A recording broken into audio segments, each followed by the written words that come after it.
Bluey? Oh, they like it, but we put it on for them. They better fucking like They it. better fucking like Bluey. Are your dogs lately my one developing dog an is- Australian accent? I mean, because supposedly no. Bluey's made to where they can like see the color, like dogs can see the colors in that show or whatever. That's what I heard anyway. Huh. Hmm. I've shown Tabby so many videos of like the bird videos that cats like to watch on my phone that now it is a routine every morning when I wake up. He flops down on my left side and like it is like 2 inches from my face and goes meow and paws at my phone until I turn on the bird videos and then watches them for 5 to 10 minutes while I'm just sitting there holding him. It is very adorable, but he's very demanding. Isn't that right, buddy? Yeah.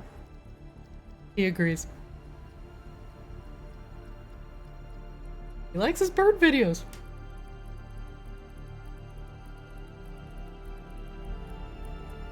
I realize I've been muted this whole time. Hello. I was agreeing with you. Bluey is correctly formulated for animals to watch. There you go. Grebella knows. That is the thing. And also, let me put this picture of our chubby kitten fitting herself under a cart that she doesn't fit under and knocking over all of my stuff. Also, how She- crazy was the wind the other day for you? It was It pretty insane crazy. over here. She has gotten quite round. I hear the goose. Wangdoodle must be here. Hello. I think I have that same cat tree. Josh has Oh, seen the it. little clown one. The cloud one with the stars and stuff. Yeah, Got it from Aldi. that one is great. The moon has been removed from its place, and I always mean to put it back and then don't. Yeah, my cats haven't chewed off the moon or the stars yet, thankfully. Only the moon. Only, She's trying to only tell the me moon. something. I don't know. The moon haunts you. The moon. All right, I am everybody. indeed here. Wangdoodle is here! Yay! We don't have to pretend to force feed him alcohol to make up an excuse that he's out this session. Force feed, right? He wouldn't take it willing. Shots, Going shots. to now be eating breakfast, and then I'll get my medicine, and then I should be back to normal. Hooray.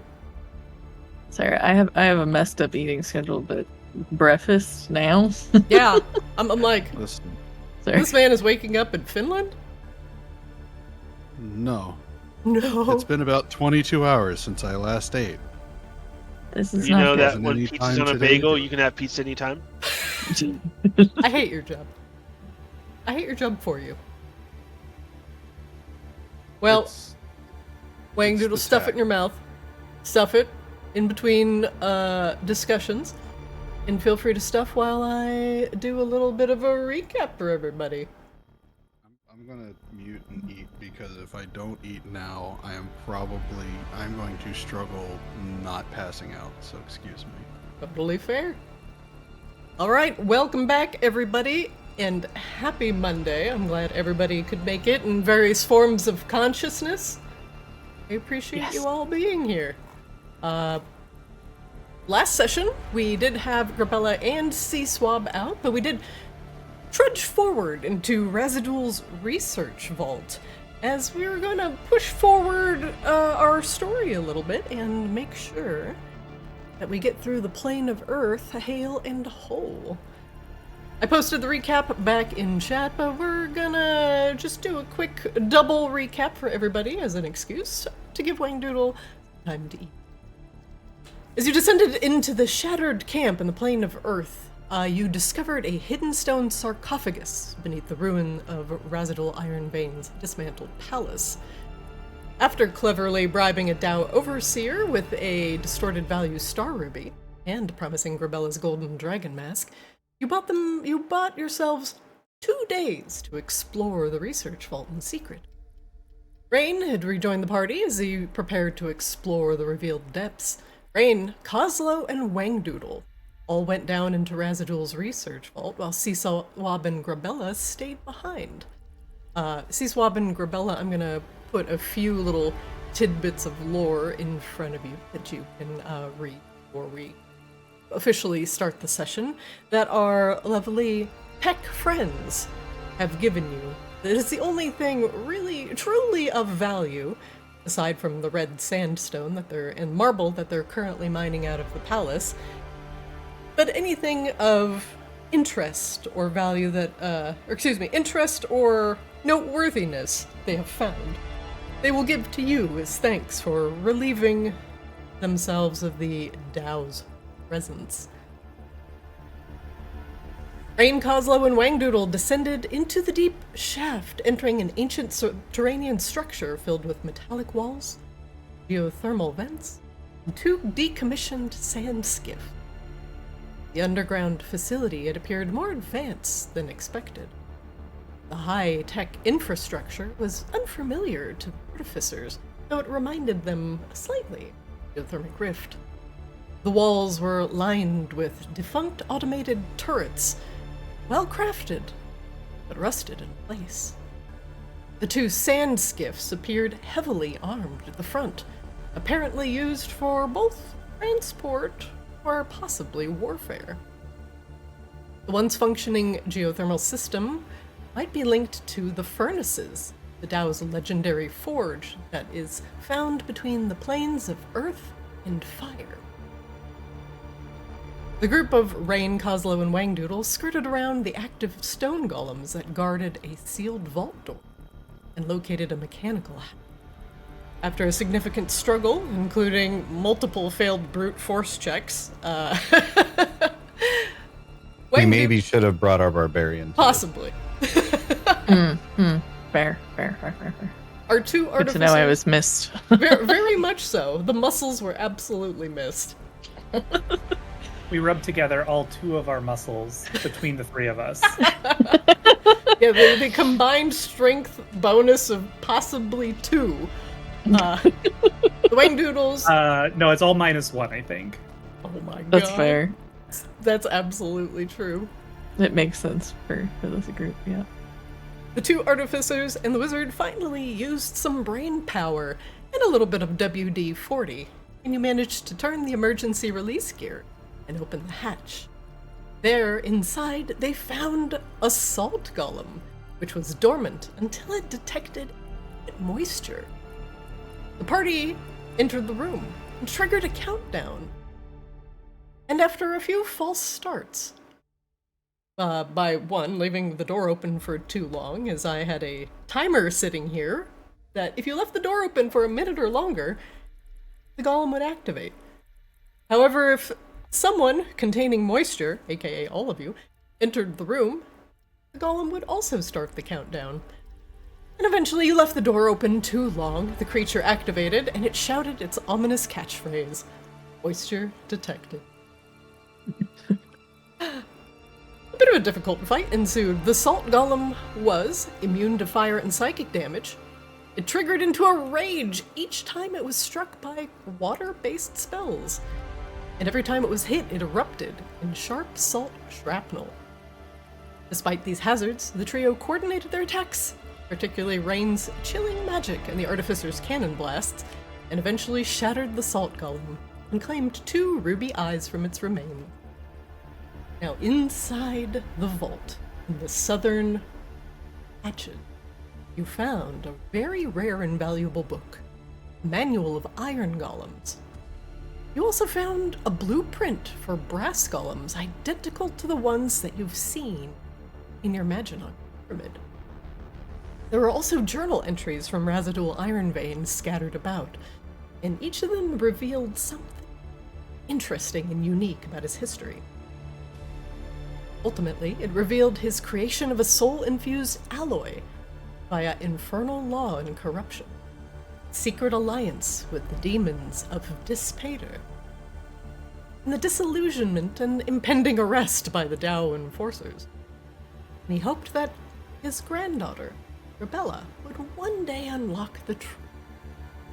Razadul had ultimately tried to replace elemental slavery with brass constructs powered by souls, but his ambition led to disgrace and imprisonment. Now you all left with a key and you unlocked most of the doors inside the research. Plus, you came out with some deeper understanding of Residual's dark legacy. But a 2-day timer is ticking, and you have to decide whether you want to delve deeper into the compound or retreat with your knowledge. Now, Grebella and Sea Swab, I'm gonna put down all of the little lore tidbits that you missed, that the Peck brought to you. Give me 1 second. I'm gonna bring them all in this scene. Oh, I see. While we were gone, Christina was like, "Oh, these people like to do stuff. Let's put a timer on when they have to make decisions now." I heckin' love timers. It makes people stressed out.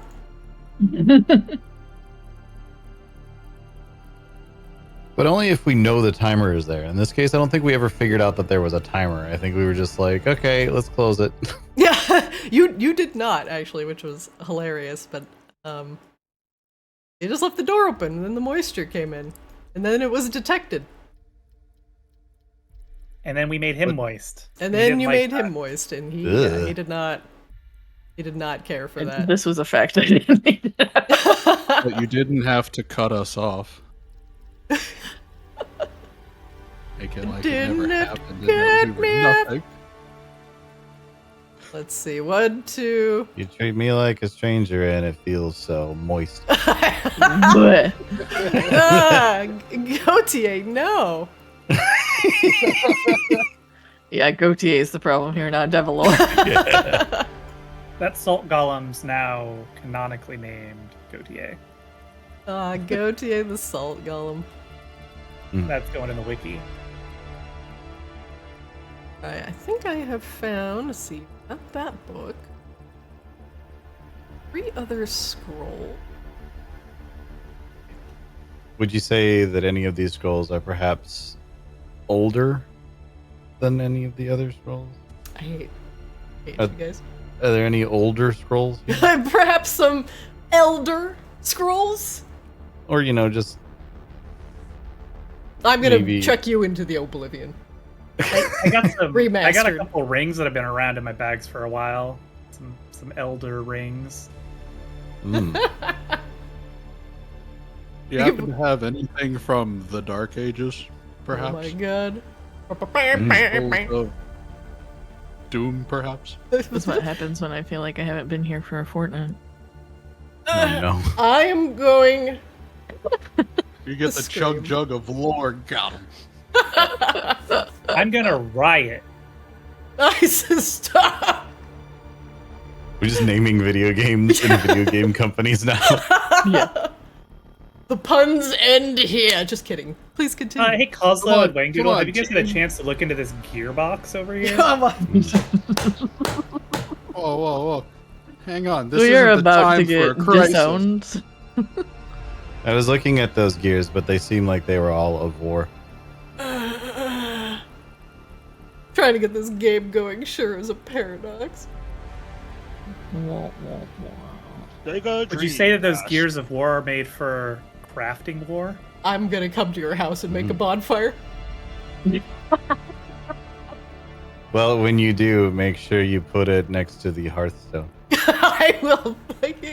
I'm gonna scram.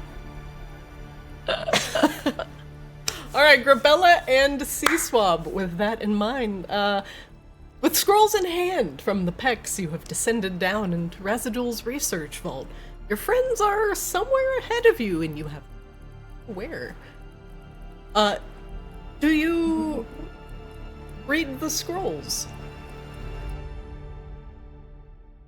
If so, you can choose one and double-click it, just to give it a cursory glance. Maybe it'll give you some information about how to handle the vault.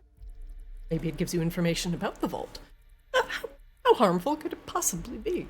The other scroll that you received just gave you some rudimentary information about genies.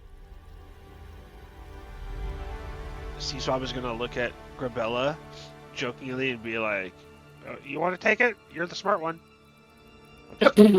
I'm the smart one? Are you sure about this? So Sea Swab's gonna grab the one in front of him Okay. It says genies and elemental menace, the Efreti. The Afridi. I would prefer not to read this if I don't have to, but I will. No, I will. Considering you're sick, I'll just give you the brief summary. The Ifrit, plural, Ifriti, are generally humanoid in appearance, with bright red, bronze, or charcoal-colored skin that appears like it is constantly burning. Reaching up to 12 feet in height, the Afridi are commonly confused with devils by appearance alone. Contrary to popular belief... Oh, well, I fucking spell-checked that. Contrary to popular belief, fire elementals tend to despise the Ifrit, due to the fact that they often subjugate fire elementals to do their bidding.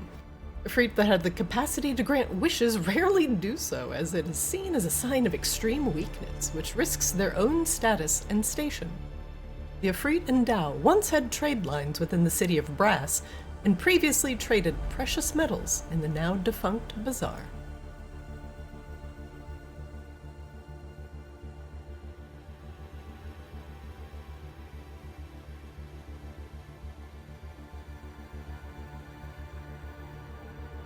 There are 2 more scrolls. Like devils.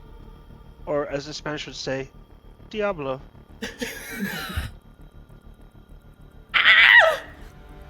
What does the one in front of you say, Grebella? Blow 2. Is that the one about the Marids? These should all be different from the ones that you've seen before. Okay. It's the genies from the plane of water. They are taller,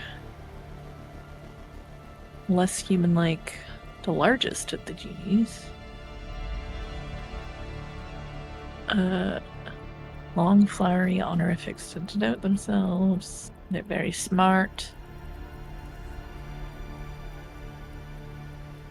Their demeanor and temper changes like the tides. You can barter with coral and pearls. And don't like working with the Tao and Ifrit. Seeing them as weak and inferior. I don't necessarily remember, but the last session that I was in, there was one of these was about a water thing. Is this the same one? She might be reading the same one. Take a look at. Yeah, I could see 2 on my screen, and then. Oh no, these are none of these are the Ifrit. I think it's just you clicked on the Afridi one and then read the one that was already read. So there's the Afridi. The Marids. And we've already gotten the Marids. Yeah, that's okay. 2 others here that are brand new.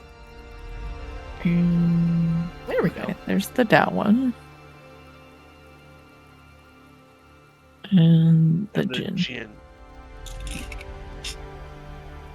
The Tao one is particularly interesting to you, Grebella, because that is your lineage. However, the Jin are really only mentioned in the other tales of the genies.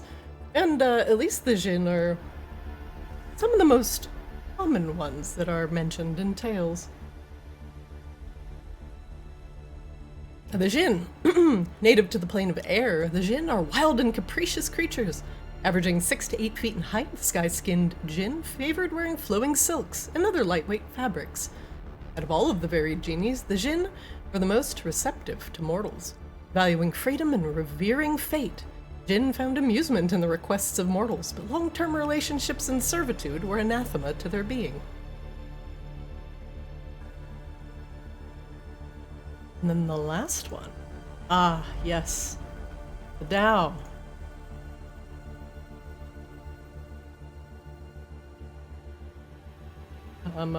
Like, which one is it? Is it the middle one? There we go.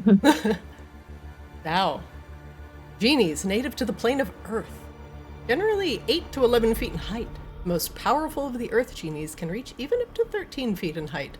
They love gems and jewelry, and are often adorned in such to denote rank or status. Tao revere their leaders, and the highest of their ranks are given the title of Khan. Tao are considered highly industrious, but mainly due to their widespread use and exploitation of slaves.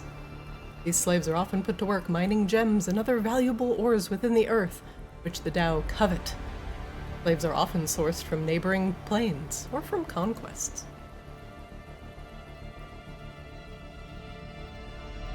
Well, now you two, at the very least, know a wide variety of things about the genies. At least, there are 4 elemental flavors of genies, which you find, for Sea Swab, interesting. And that genies are, at their core, also elementals. In Grebella, you've learned a little bit about the history of the Tao, and how they're not particularly good beings. You fold up the scrolls and place them back in your packs. For now, your information can be re-referenced in the top right-hand corner of Foundry. So if you ever need to read it again, it will be readily available. We'll just hide those. You've descended down into Razidoul's research vault.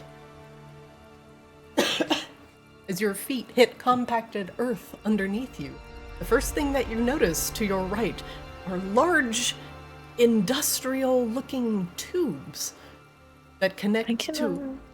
Sorry? See myself. Oh, I fixed it. Never mind. Ignore me. Okay. Are large industrial tubes, one connecting to a metallic wall about 10 feet up from where you currently are. The tube curves around and goes down into the earth and out of sight. There are many of these tubes, and you're not quite sure what they're for, as you are not an artificer, and this is all quite strange to you. The only time you've seen this much rubber tubing is when Kozlo procured it, and it's currently sitting in his pocket. The metal walls that are lining this strange building are made of compacted metal and encase the entirety of the building. You're not sure how high it goes up, as everything kind of goes up and out of sight. But for Sea Swab, who can see about 120 feet in the dark now, the building is quite high. At least 10 feet up from where you are, and then another 50 on top of that to hit the ceiling of the building. Sea Swab, since you can see a little bit further than Grebella, there appears to be a turret to the south connected to the western wall. This turret that is currently on some sort of rotating device is visibly sparking. Some energy runs through it, and if you listen very carefully, you can hear it clicking, grinding, as it is attempting to move, but failing spectacularly. It's probably what is causing the sparks to come up. Grebella, as you can only see about 60 feet in the dark. The only thing that you currently see are some very large gouge marks in the ground, about 60 feet to the south. They're deep, but you're too far away to be able to tell where they may have come from. What do you do?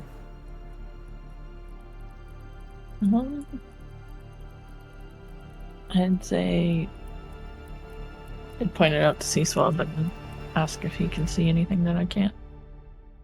There's looks like a turret of some kind down there, but it looks all sparkly, like it's malfunctioning, maybe? Where's an artificer when you need one?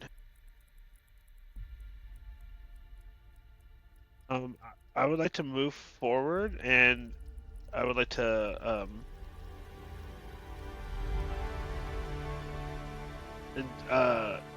check to see if it's like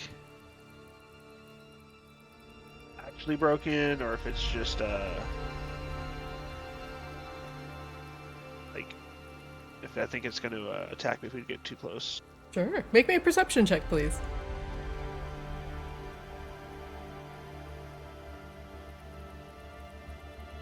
Oh, 25. You get a good look at it with your devil's sight. Although it is sparking and the turret is attempting to move to the left and to the right, it's so rusted from disuse that it is quite thoroughly stuck in place. A little bit of percussive maintenance might cause it to move again now that it has some power running through it, though you don't know where the power originates from, and the turret is too high for you to currently reach. Further down to the south, you see the wing of what might be a very large ornithopter. It reminds you of the contraption Wangdoodle occasionally rides to get around, but it is much, much, much bigger by values of 10 or more. You feel confident that the turret is stuck, though though power is running through it, you might have to be a little careful going to where it is currently pointing. Would I be able to like walk under it to where like it wouldn't have line of sight on me? Yes. Okay. Though you both would have to press yourselves up against the wall and be brave.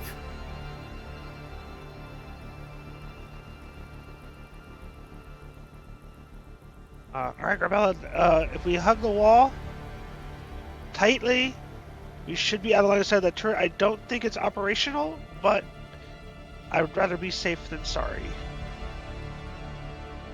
As you step closer to Bella, you can hear the noisy grinding of gears in the turret as it attempts to rotate on its rusted axis.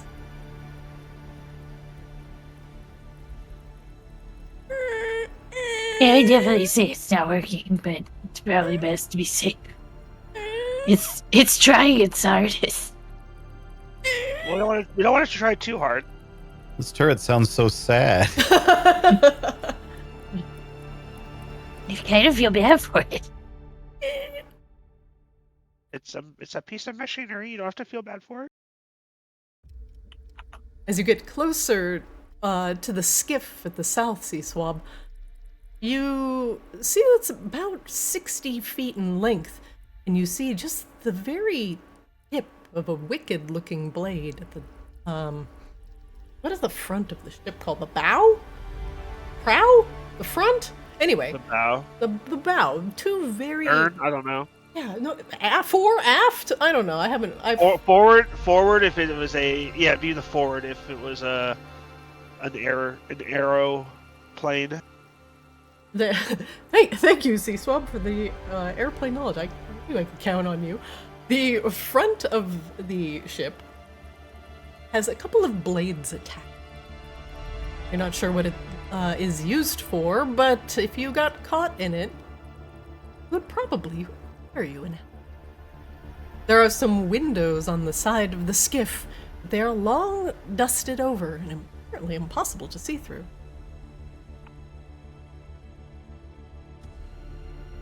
Hey, Grebella, this is gonna be don't stand near the nose.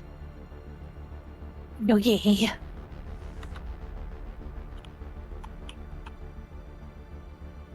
Sea Swab will go ahead.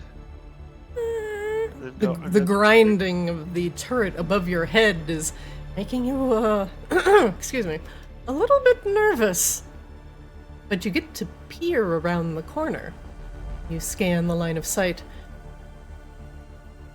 One moment, please. You see the entirety of the sand skiff now, and the double blades on the front of it. But further down to the south, about 10 feet up, situated on a cliff, is the south part of the building. There's a large domed, windowed structure with a large window behind it that seems to show some sort of control room. You see a bright red button pulsing. You see a chair and a rotating red light. Tells you this place is 100% powered.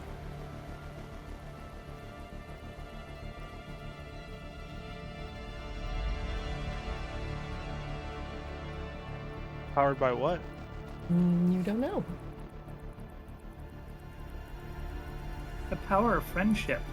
Power of friendship. Oh, the worst Captain Planet fucking element. No, that's heart, son. Yeah. God, it's like you don't even fucking know the lore. Leave me alone. Sea Swab, as you continue to look at the southern part of the building, something creeps into view at the very south part of your vision. A massive stone form, a golem, trudges around now, patrolling the southern part of the building. It is quite active. You hear its heavy footfalls, boom, boom, boom. And you also hear additional footfalls, these now closer, as another golem appears at the edge of your vision, coming straight towards you. What do you do? We take some steps back while I still have line of sight, taking cover. I'm gonna look at Grebella, and I'm gonna do. Boom. There's Boom. 2 golems coming at us. We might have to fight our way out of this. Boom. Boom. Yeah. The heavy footfalls, you see it come into view, and you're pressed up against the wall. And it turns to the right. It doesn't seem to notice you. Its back is towards you. It begins patrolling now south, back towards the sand skiff. Did it see me when it hit the corner, or did it not see me? It did not see you. It ducks back out of your line of sight. You no longer see it. Alright, so they seem to follow a patrol path. I'm gonna go and like poke around the corner again. The one that was closest to you seems to be on the tail end of its path, heading back towards the main parts of the building. There's another sand skiff directly to your right. It is connected to a bridge, which is connected to the building. The sand skiff's like on the ground. Like, could I theoretically use the sand skiff as cover, or are they in like the air to where like if I was underneath them I could be seen? You can absolutely use the skiffs as cover. Although there is a very small amount of room between at least the skiff and the building here. But it doesn't look like the golems patrol there. Probably a good place to hide. Could you ping there again? I didn't see it. Sure. Okay. There's that little piece, that little strip between the skiff and the building that you could hide in that the golems don't seem like they patrol. Alrighty, I'm gonna go back to Grebella. Grebella. Alright. There's 2 golems that path around. They seem to follow a patrol. When they reach the furthest point away, if we hug this wall to the right, up against the skiff, we should be able to stay line of sight and get further down the wall. Will that help us? I don't know. But it's the only idea I've got.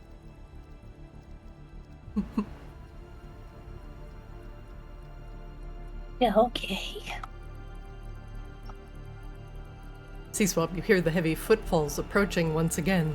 Boom, boom, boom. They're getting louder now. A golem swings just so close to where you're standing, so close that you can see it now. Immediately turns to the right,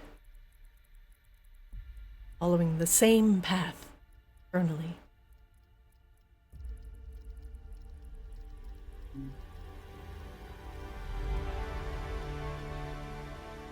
Come close. Grebella, you're gonna have to move with Sea Swab or you are gonna be left behind.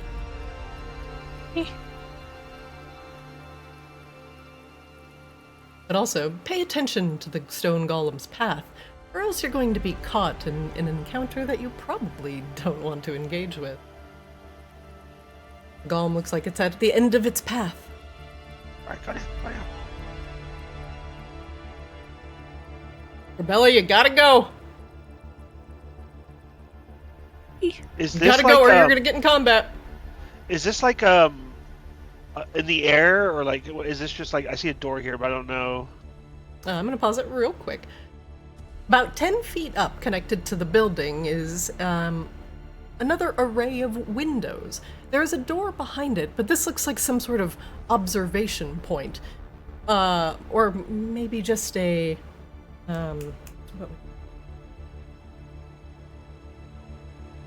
like a porch. It's just glass-paneled windows and a small amount of places to stand, but there is a door behind it, but it seems inaccessible to where you are right now. Okay. Alrighty. A dull green glow seems to emanate from the tail end of this skiff, and you can hear the dual footfalls of the heavy stone golems rumbling about to the south as you remain out of sight. Grebella, Sea Swab might need your 100% focus on this, or else the golems are going to find you.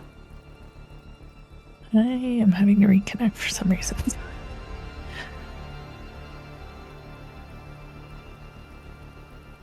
The golem swings around. Sea Swab, you press yourself against the southern part of the skiff.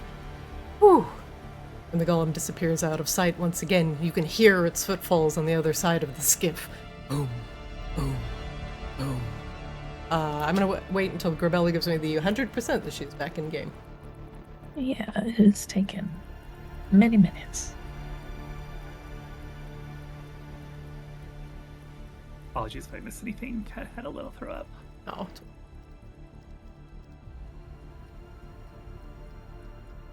Even it's taking a while. Let me try one more time.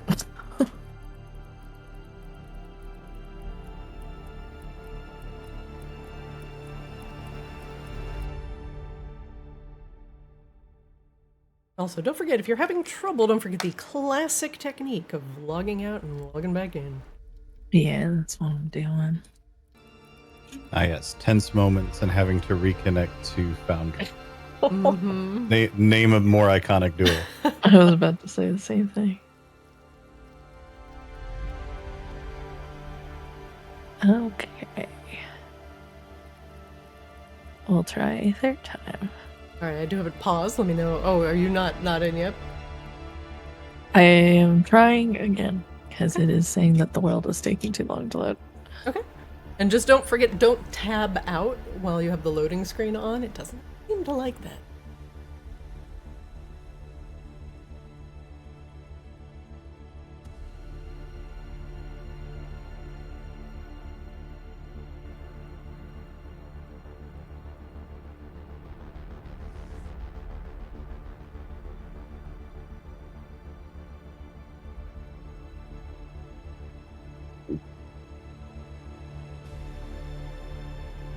Hey, Kozlo and Wangdoodle, do you think we should rob these blocks of iron? I don't know if it will be robbing more than I mean, it's just kind of sitting there. No one's using it. I'd hate for it to like go to waste, you know? I could certainly make some use out of it. So if there's no claim to it, Dibs. I invoke the ancient right of Dibs. Yes, the ancient binding ritual of Dibs. No, the Fae respect Dibs. Fae understand how Dibs works. They do. It's profound. Just let me lick a few of them, that's how it works. That's the deepest of magic. Alright, I am trying a fourth time. 4 times the charm, don't you know what they say? Yeah, based on the temperature of that metal, you know, if you can do that and not get your tongue stuck to it, I'd respect that, Kozlo. I'd go Right. halvesies. I do see you pinging the server, Grebella. This might be successful.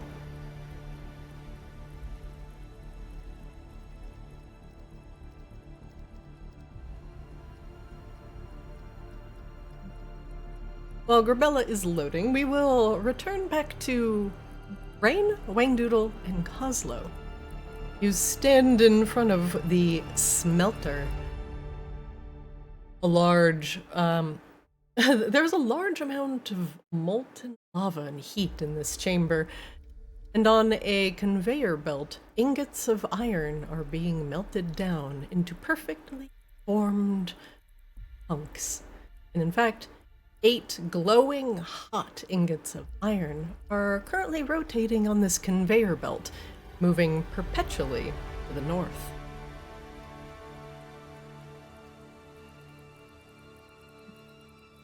Okay, finally back.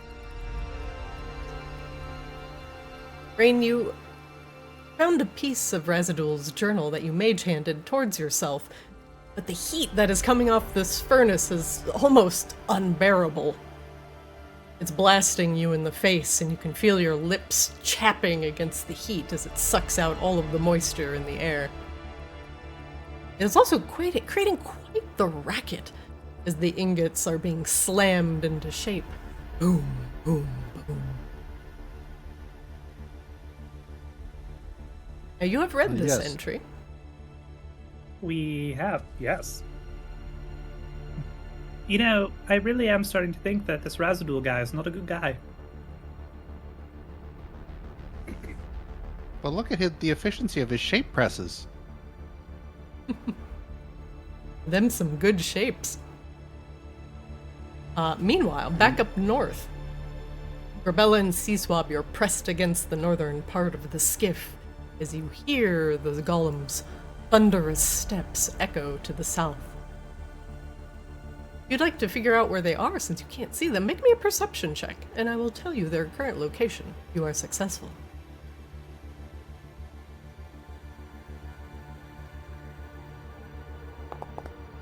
Nope. No idea. Their footfalls seem to echo through the cavern that is also echoing off of the metal sides of the building. Possible to tell where they're coming from. Sea Swab, make me a perception check. Perception. Sea Swab, this one's right at the, let's see, the one to the south is just beginning its patrol.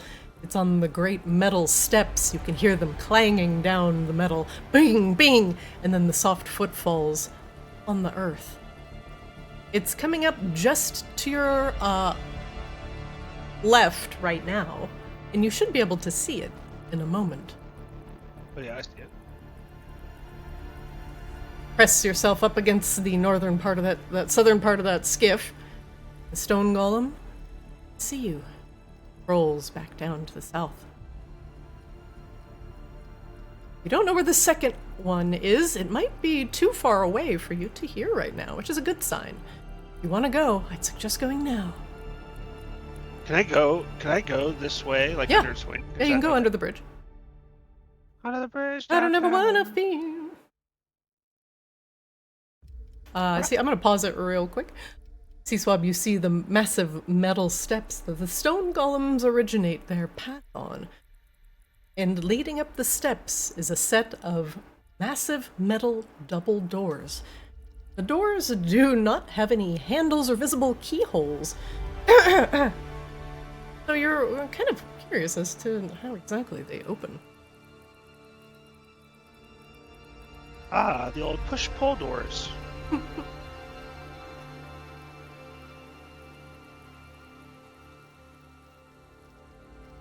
This might be your chance, Sea Swab. The coast is somewhat clear.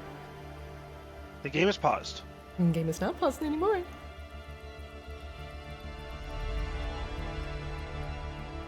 Now I'm stuck. My character token is... Is it stuck? I'll move you forward one. Please, no, not like this. Says Go you ahead. cannot take I this action will while the go back game to is work currently mode, paused. sucker. Okay, it's not paused anymore. Okay. Swear to God, this server, if I have to go back into work mode. There is a stone golem right behind you, Sea Swab. Okay. Sea Swab, make me a stealth check.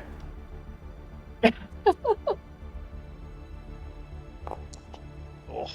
Oh, no. Well, Oh. Sea Swab. You know, guys, That was really, so fast. I feel like you cheated it because I was stuck. No, that's why I paused it. I was giving you leeway. As you move down the stairs, you see the second stone golem coming up from the south, the one that you couldn't hear, who was at the furthest end of his path, and was now coming up at a very inopportune time. You feel like you could have ducked and rolled behind the skiff just in time, but your feet catch the edge of the stairs, and you go tumbling down them. Sea Swab, you're currently prone. He can't be left for dead. I fucking... Sea Swab and Grebella, I'm gonna need you both to roll for initiative.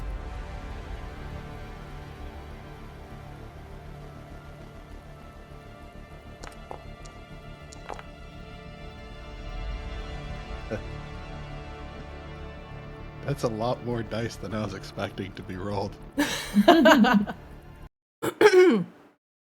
Grebella, looks like it's just the last of us. You know, guys, it's a really good thing that Grebella and Sea Swab are safe upstairs after we turned that power on. It would have been a disaster if they had to try and sneak past those wandering stone golems. Yeah, I mean, the turrets won't be any problem, but, I mean, I'm glad we circumvented around the golems. Hopefully they see that, too. Yep, we were so smart about how we approach these things. I'd hate to have to deal with that now. Especially, you know, if they're, like, waiting for us to catch up or something. Like, I don't even know how we'd get back out there. No, they definitely knew to wait for us. Yeah, they wouldn't come down here by themselves. That's crazy. That's Yeah, we're way too deep in this rock. Galactic. Galactic. Wait, can you guys lure us into dreaming? Think of all the things you could craft from this mine. I am gonna shoot myself and everyone. And in you're the room attacking in us, Minecraft. not them. You're gonna shoot Sea Swab and Grebella. We know. Go ahead, carry on. Intruder detected. Mode. Combat. Eliminate. Eliminate. Grebella, you see Sea Swab go, oh fuck! Run down the stairs, trip on the stairs, and do a header into the compacted earth. As he looks up, he sees the face of the stone golem glaring back down at him, its hands eternally formed into fists. Eliminate. Grebella, you're first. What do you do?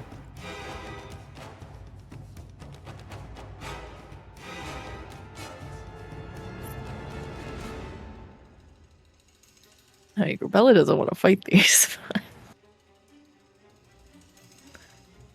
How many did we see before? Was it just these two, Sea Swab, or was it more than that?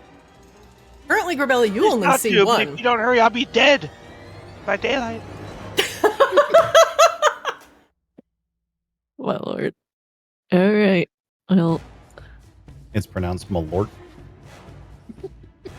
Wait, are there methods here now too? Eliminate. Eliminate.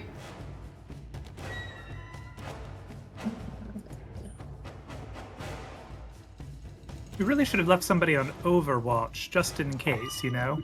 I swear to God. Grebella, you swing the soul hook into the golem. It cracks against its stony hide with a reverberating dong.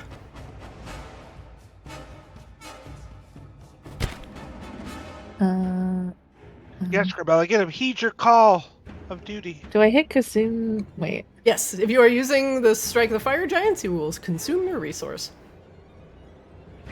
It's a new button.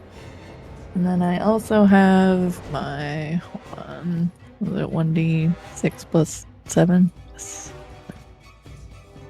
I have to say, this is quite the unknown battleground for our players. Oh my god. You have a good point. I think I'm on observation duty as soon as I can get to a good vantage point. Grebella, that ability that gives you that power should be coded in, so you should be able to click it. Is it? Okay. Because it wasn't before. It is. Which is why I had it. Yeah, it's been coded in for a few sessions now. Okay.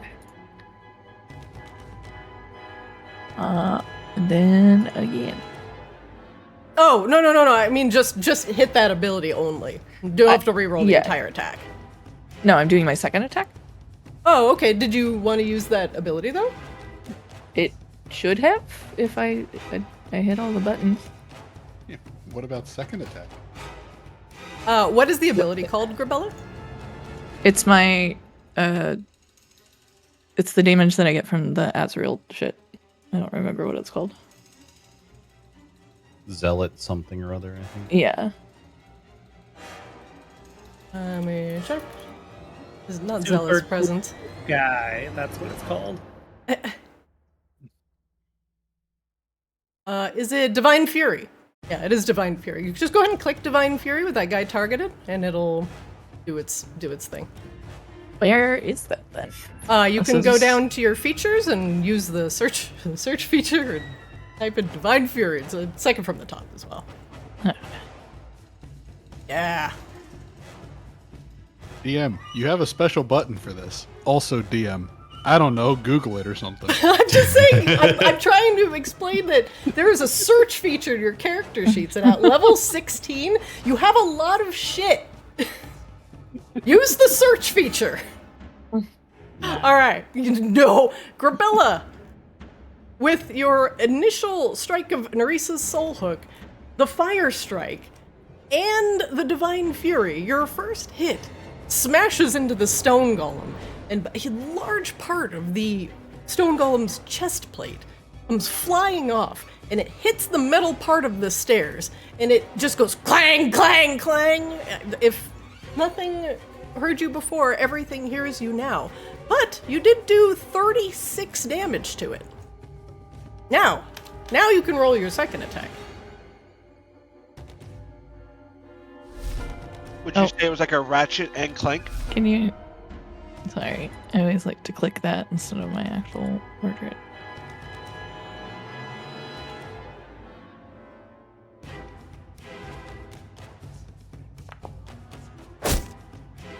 Well, that one will miss. As you swing the hook around a second time, the Stone Golem lifts its fist and catches the chain.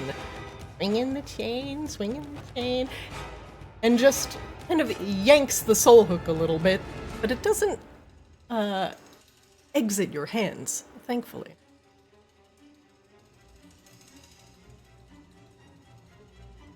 Anything else you want to do with your turn, Grebella?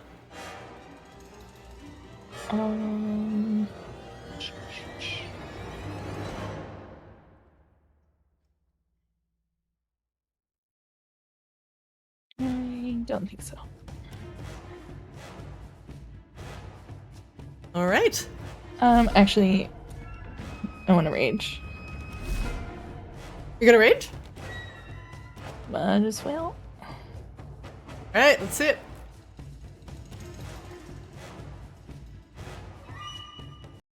All right, Is looking. this a rage against the machine? I swear. Quite to- literally. Well, now you've Honestly, just changed genre. You can't be mad at that one. That one's really good.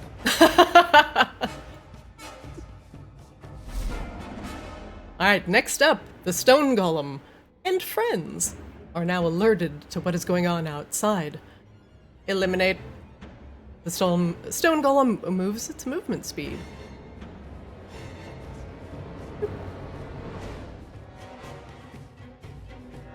It has a need for speed. Underground, in fact. Eliminate. Processing. Using.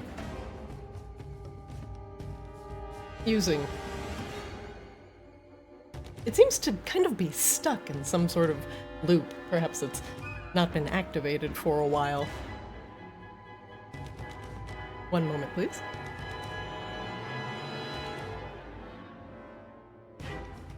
Has to consult its own features list. Don't you hate it when Windows starts downloading updates right in the middle of combat? Sea Swab and Grebella. The Stone Golem begins to glow with arcane runes. Make me the save. DC Well, 17 that's- wisdom saves. What? That's something that'll only ever happen once. Did you say the stoned golem? Hey, man. It Commencing. also kicked me again, Slow down sorry. sequence. Activating capture mode. As the runes on its body glow brightly, you feel a strong magical aura emanating off the stone golem as it attempts to cast slow on both of you. But both of you luckily resist. Some very, very ridiculously high wisdom saves. Stone golem has failed his cast of slow. Sea Swab, you're up. You are prone. Grebella has rushed in to save you, and both of the golems are now trained on her. Alright, I will use half of my movement speed to stand up. Okay. So, Sea Swab would stand up kind of how, like, you would imagine a baby standing up for the first time before it takes its first steps. Where it's kind of like, you're kind of on all fours, prone, and then you kind of like, he kind of like puts his feet down and kind of like lean back stands up, you know? Your pride is a little more hurt than you actually are from the fall, but you are covered in a fine layer of dust. Gonna give myself a quick little dust off, and then I'm going to insight check this guy. Ooh, what would you like to know? I would like to know if he is stone, is he vulnerable to frost damage? He is not. That's no fun. We're not following Pokemon rules, I see. No, do you want that lawsuit? We're staying away from that one. Yeah, man, I can't end any of these guys' names Then with we a won't chew. be able to use glider animals. I'm gonna chuck a Wait, what? That's what they forced Pow World is to stop. I have a pop-up I've never seen before. I wanted to cast Chromatic Orb, and I have MIDI attack or Chromatic Orb bounce. The original. Sorry, use a MIDI attack. Is that like a new version or whatever? Okay. Yeah, there was an update, so things might be slightly different, at least from the workflow. You get to pick your poison. Okay, we're gonna start off with the crit. Alrighty. So I know he's not anything to cold, so I'm gonna say, well, for stone, I'm gonna say, man, everything feels like a bad idea. Everything feels like a bad idea. Yeah. So I'm gonna say acid. Okay. And I roll crit, right? Yep. Sure do.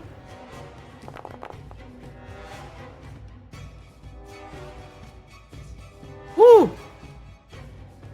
36 acid damage.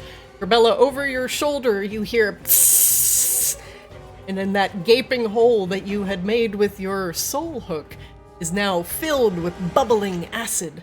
Throw open an arm so it doesn't spray on you, but Sea Swab is quite good with his elemental attacks, and you are 100% safe from any splash of the acid. It eats into the stone and pockmarks it significantly, making it look more like pumice than anything else. The stone golem touches the now both broken and pockmarked part of his chest, and then back up at Grebella soundlessly. Excellent shot, Sea Swab. What else are you gonna do with your turn? I'm gonna twin spell dude again. Oh shit!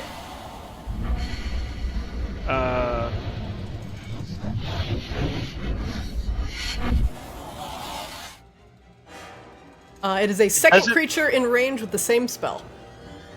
Yeah, so it gave me a little pop-up, but it doesn't show Chromatic Orb on here, so I'm gonna hit none.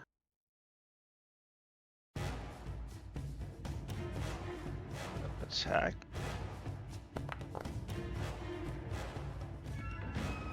That'll hit! Do you do the same acid damage? Yes. Alright, good call, good call. I can't risk him being immune to something else. Another gout of acid hits the stone golem, and the bubbling continues. All right, Sea Swab. Excellent meta magic. Anything else you would like to do with your turn? That'll be it. Sea Swab, do you have the thing that Wangdoodle gave you? Do you have that attuned? Thing that The astral shard? I did attune it. I think Oh, if you did a first level I can- and use meta magic, you should be able to teleport if you want to. alright, I'm gonna. Oh yeah, I can teleport. Hold on, where was that thing at? Oh, sure. Yeah, I'm gonna put it back on your turn. Krista is a solidified shard of the astral plane swirling with silver mist. As an action, you can attach the shard to a tiny object, or detach it. It falls off of your attunement, it ends, yada yada. When you use a meta magic option on a spell while you are holding or wearing the shard, immediately after casting the spell, you can teleport to an unoccupied space you can see within 30 feet. Where are we going? Where are we dropping, boys, on this fortnight?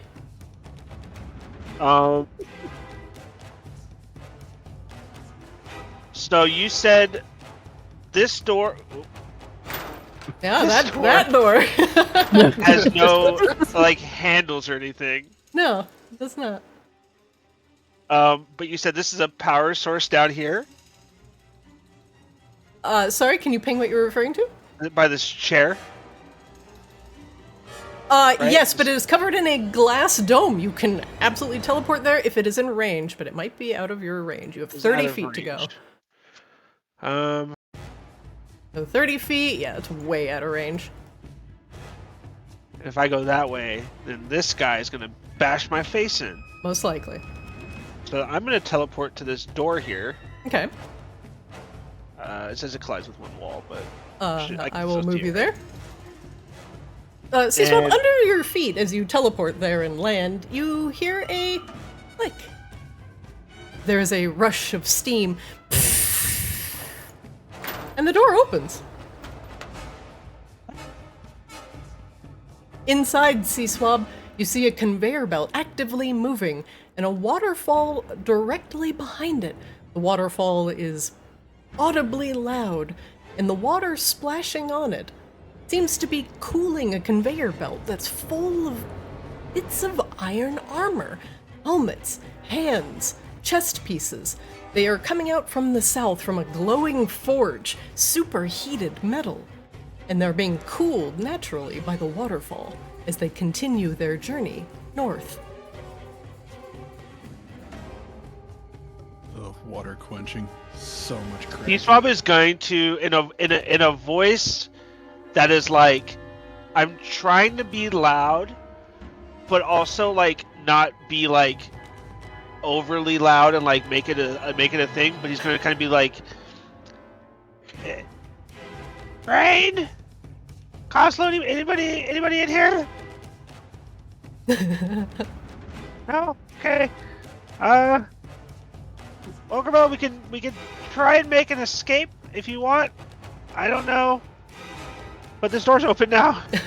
Raine, Wangdoodle, Kozlo, make me a perception check. You can have a pretty low DC.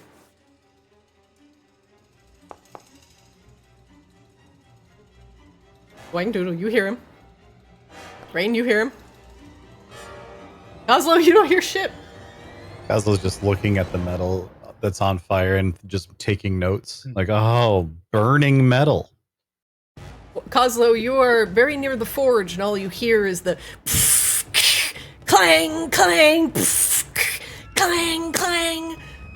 And the only thought Kozlo has is, Metal Gear Solid. Ah!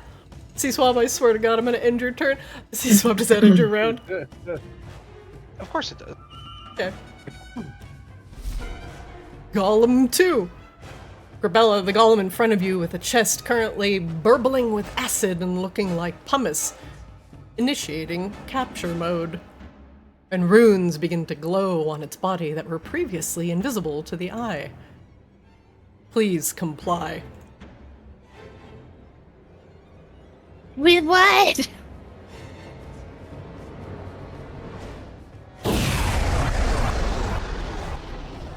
Let's see another one of those wisdom saves. Oh boy. For Sea Swab as well. DC 17 Wisdom save.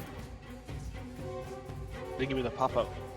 I think I missed with the template, even though it was directly on you. Well, if you missed... It was like the origin point was from the top left corner, and I guess the stairs block line of sight, but... Grebella, make me a DC 17 Wisdom save, please.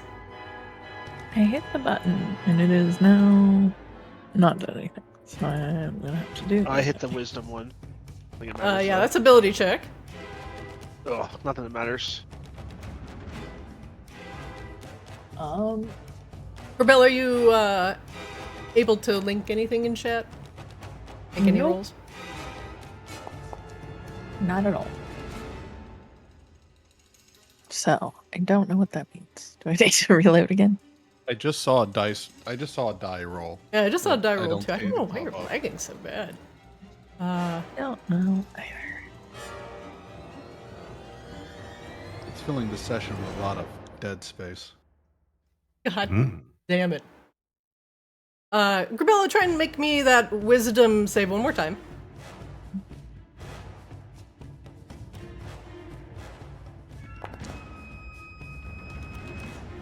Nope.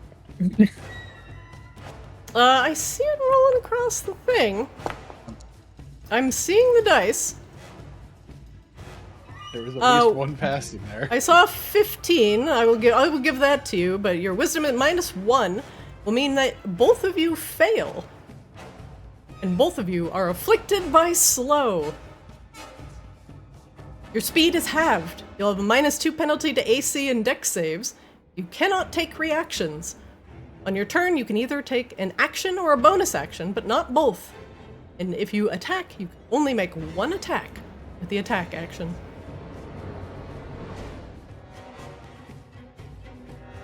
The stone golem and its glowing runes emanate from Sea Swab, or towards Sea Swab and Grebella, and you can feel the chains of magic causing you to slow down significantly.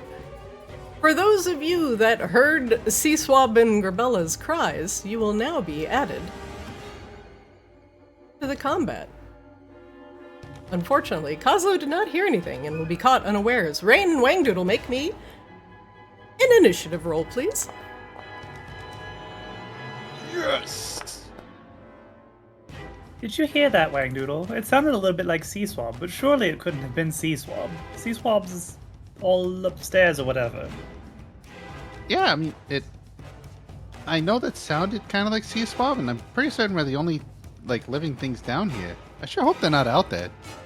You know, that whole area is kind of a killing floor. When will it end? While the stone golem is finished casting, Grebella, I'm gonna have you reload again. And we will commence with not Wangdoodle's turn, it'll be on next round. Raine, you're up! You hear something metallic to the north, and then Sea Swab's cries echoing through the metallic halls. Hello, Raine? Yeah, certainly couldn't have been Sea Swab, but I'm gonna go up these stairs anyway because we've already looked at everything down here. Yeah, I mean, there's nothing else to see here. We might as well keep exploring. Yeah? Yeah. Yeah, definitely. Yeah, it's like you're a league of explorers. Or perhaps legends?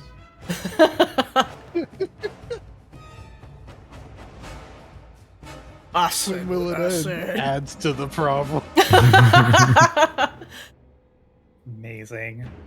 Oh, there's so much. Raine will go ahead and I guess double. Wait, hang on. That is. Oh no, we're 40 now. Ho ho. Oh, holy shit! It is Sea Swab.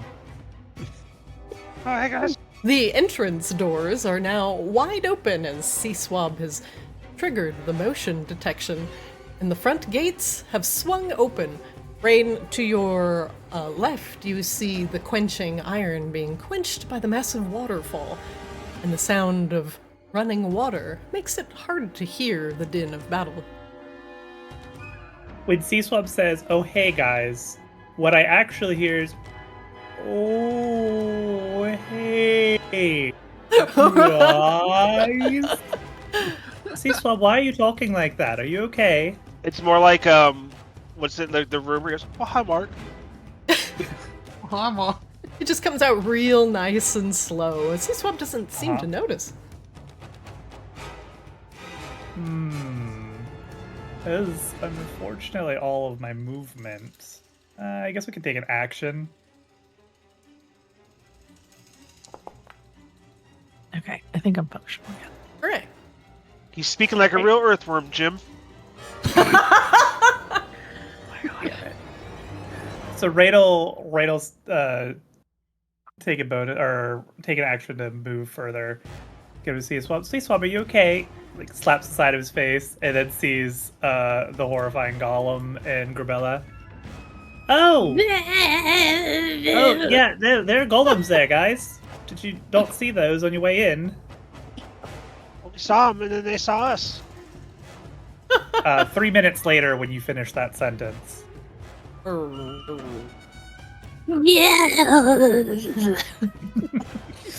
Raine, does that end your round? We have bonus action options, but not much I think that's going to help right now. We'll activate Blade Song, which apparently we already had a Blade Song up, so we'll move one of those. There we go. Alright, that will be it. Okay. Grebella, you're up. You are raging, you are slowed. You can take one attack, and your movement speed is halved, and your AC is -2. You feel sluggish, heavy.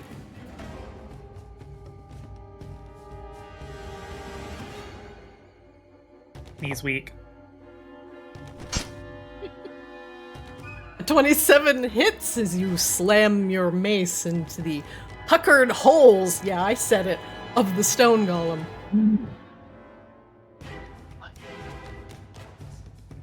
Yeah, there's something about my Firefox and Discord that are just not doing well together at the moment.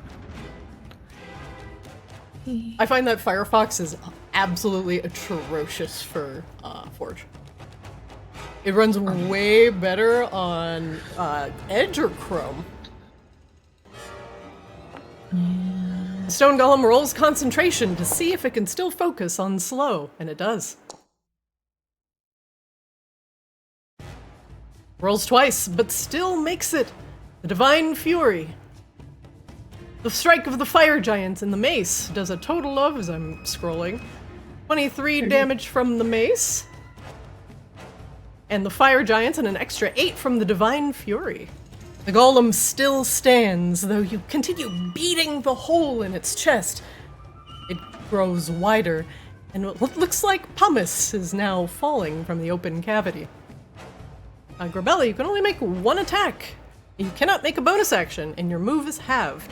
If you do move out of the golem's range, it will take an attack of opportunity on you. What do you wish to do? Chilling. Chillin'? Yeah. Alright, we're chillin'. Next up, the other patrolling stone golem. It will move its speed. As it advances on Grebella, you hear the heavy footfalls thumping.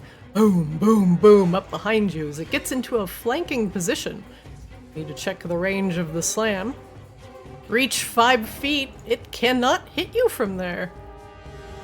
And we'll see how many times it can use the slow. It used it. And cannot cast it once again. The glowing runes that were on its body now fade and become invisible once again.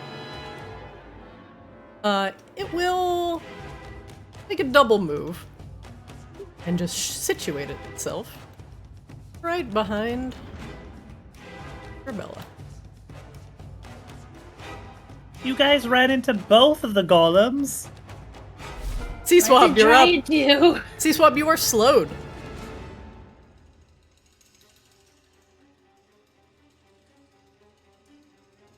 Grebella, make me a wisdom save to see if you shake off the effects of the slow. Nope. Nope, you are still slowed. Sea Swab, what would you like to know? I'd like to see the HP of this stone golem. Which one? The one I have targeted. Yep. And Sea Swab, since I am fair, make me a wisdom save and see if you shake off the effects of the slow from your last round. You do not. You are still slowed. So you will make another save at the end of your round. What do you wish to do? Well, I see that this stone golem is at its half-life. Fucking A. Ah! And I'm going to... you know what? If it ain't broke, don't fix it.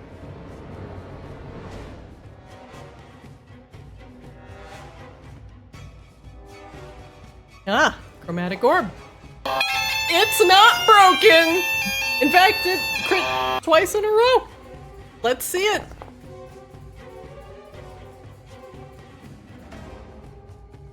$25 acid damage. See if it makes the con save. It does. You all are still slowed. Sea Swab, you hit it in the side of the head with another gout of acid, and half of its stony dome just melts off in front of Grebella's eyes.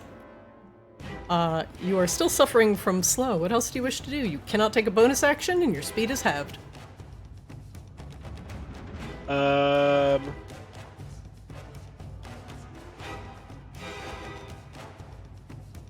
guess I'll just end my turn then.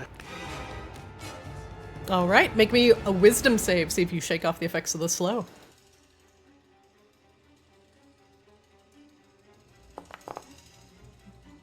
Close. Close but no cigar.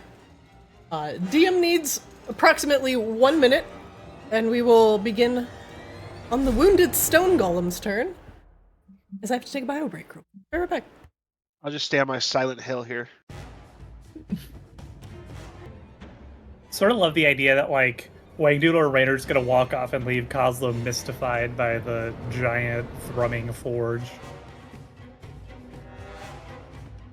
Alright, apologies, friends. Apparently DM is being assaulted by a P elemental. Next up, the stone golem. Whoa! Whoa! Stone golem to the south. He is currently concentrating on slow, but is visibly wounded by the barrage of acid and the large mace being slammed into his chest.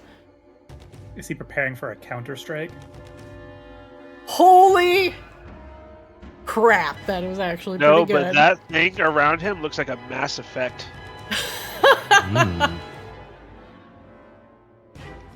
Initiating arcane attack mode. The runes on its body begin to glow once again. It turns just ever so slightly and aims a fist at Sea Swab. Across its knuckles, blue runes begin to glow into light.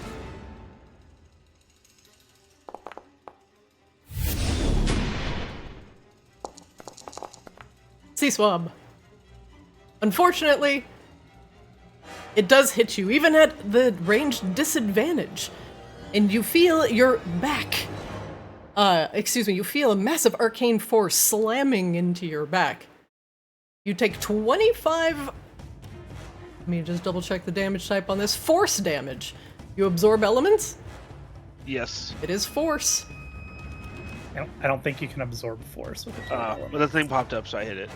It always pops up. It's super obnoxious, but yeah. Well, whatever. Acid, cold, fire, lightning, or poison. Unfortunately, you cannot absorb any of those. Oh. I'm an angry bird! Uh-oh. It's Sea Swab duck! Oh! Ooh. Ooh.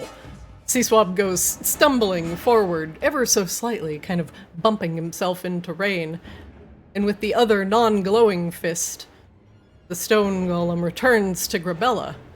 Does a classic slam. It hits Grebella. The massive force of the heavy stone fist cracks Grebella across the jaw, and what would make a mere mortal wince, but Grebella only suffers a bit of a bloody nose. as it does 17 bludgeoning damage and additional 14 force.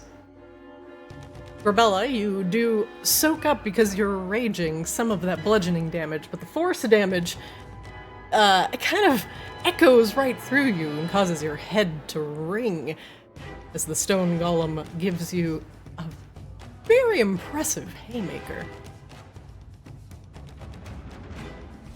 Wangdoodle, you're up. You hear the cries of Sea Swab to the north. It's a far cry.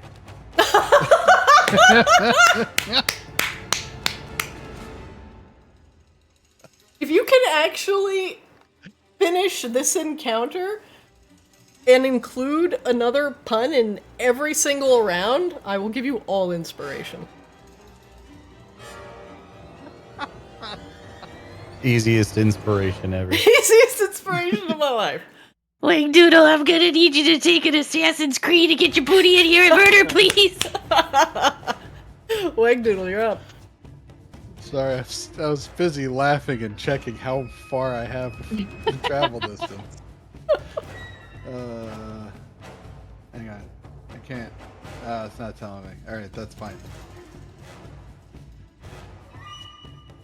I can go there, which is great because I can't see anything. Mm-hmm. You see a lovely we're waterfall quenching a bunch of iron implements. Oh, it's so wonderful. It's so helpful right now in this particular situation. All right, we're shuffling. Yeah, we're shuffling. Yeah, cannons can't move as fast as you. We're gonna sprint because I can't see anything. Or? That's my bonus, yes? Or is that full? I do not remember what sprint is. Unless you're a rogue, it is a action. Full action. Alright, great. I've got just the thing for this. Definitely. Or I should say a goblin. I believe goblins can hide or disengage as a bonus action. Yes. Not sure if they can sprint, but... No, just disengage or hide as a bonus action. Hey, Wangdoodle. To the south, Oh, yeah, you that hear the forges. Ching, ching, ching, ching, thump, ching, thump, ching. I'm gonna need you to help me out here because there's not a lot I can see. But hi, Sea Swab. There's not much else I can do, so we're just gonna go ahead and call it here. I can't. All I can see is Raine and Sea Swab. That's fair. All right, Kozlo, since your friends have run off in a panic, you are now added to the initiative order. Roll initiative for me, Kozlo. All right. Finally. Your reverie of this beautiful forge is finally interrupted by the frantic movements of your party mates. Raine, you're up! Sea Swab is currently suffering the effects of slow and has been hit by a barrage of arcane power right to the back. What do you do? Seeing Wangdoodle turn the corner, Raine shouts down the hall, "Kozlo, hurry up! You're the last of us to get into this combat."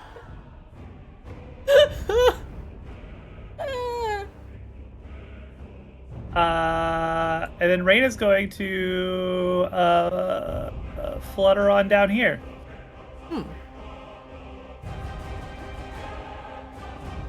Oh shit, flanking happens automagically. Oh god.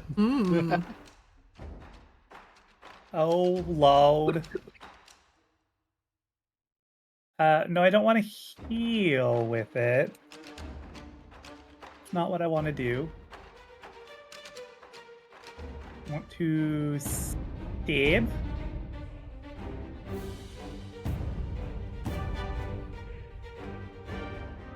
They're not allowing you to stab. There is no stab, only heal. When you target the golem and click your sword, does it, That is what clicking the sword does. Well, let me see. It worked last week. I don't know why this update is now breaking all of my automations, but for Yeah, now... What's that? I was gonna say, yeah, who could have foreseen updates in Forge breaking all the automations? Yeah, right. I'm just gonna delete life transference off your sword for now. Okay, that's fine. Then we'll fix it later. Okay, go ahead. Okay, let me try again. If you want to cast it, I'll just add it to your spellbook. There's no actual. Oh, the custom. Stabby That's stab what the update broke all my fucking custom items. Raine, you're gonna have to do it manually. Oh boy. Okay. Oh, that's math. Hang on. Sort of +3 +8. While you're doing that, I will try to fix it. Alright, so we're at a +11. Hang on, let me look at Blade Song. I think that's just damage, but double checking. Oh, it's a 1d8 plus your modifier plus 2d8 psychic. No, I'm not looking at damage, I'm just looking at the attack roll. Okay, so yeah, it's plus 11. Okay. But I have advantage. You do. Which means now that I have, where is it? My new feat. Ta-da! I have triple advantage. Oh. So. Yeah, there we go. I think I've got that right.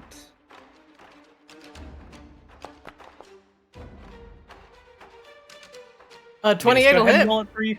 Well, let's see. Let's see if we get the crit. Save that. There we go. Okay, no crit. That's fine. No crit. And we do. Nope, that's not.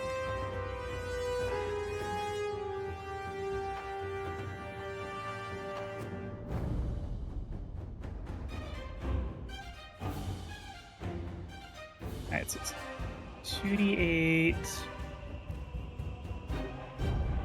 I bracket the damage type, right? That's how it works? Yep.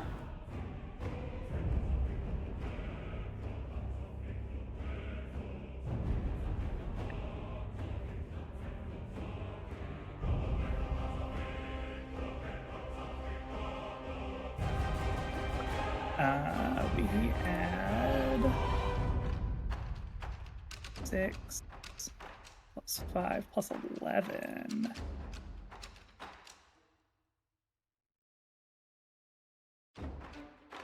Oh, I guess that doesn't help a lot, does it? Because it doesn't know that it's damage. That's why it's being monkey. Okay. And for your next roll, I should have it fixed. 32 points of damage. Woo! How much of that is psychic damage? It would be the second. 11 of it is psychic. Okay. One moment.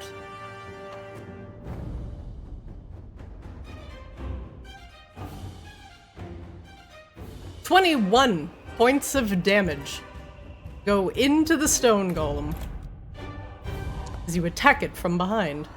It makes its con save, as it is currently still concentrating on slowing Sea Swab and Grebella, and succeeds. Raine, your weapon might work now. I was working on it while you're doing your manual roll. Okay, I will try it. This one, if it's working, I will also throw in Booming Blade. Okay. I'm gonna see if Booming Blade actually... Okay, Booming Blade doesn't really do anything, but automagically. So let's try the sword again. It works! It does have the 2d20, but it doesn't do... It doesn't do the triple advantage. Yeah, so you'll just have to fudge it a little bit.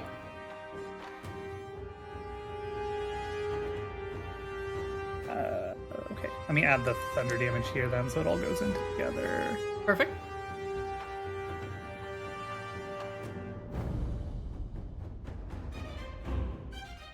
So it should be 2d8 thunder. There we go. Oh wait, no, that's there we go. 24 will hit. I'm not gonna roll the other d20 because it's gonna make everything more complicated. You can just roll a 1d20 and see if you proc the crit or not, and then when you roll damage, you can either choose the crit or not. Just roll a 1d20. You don't have to roll the whole. Choose kit and caboodle. Oh yeah, I guess it'll just come up as natural. Nope. Exactly. Okay. Nope.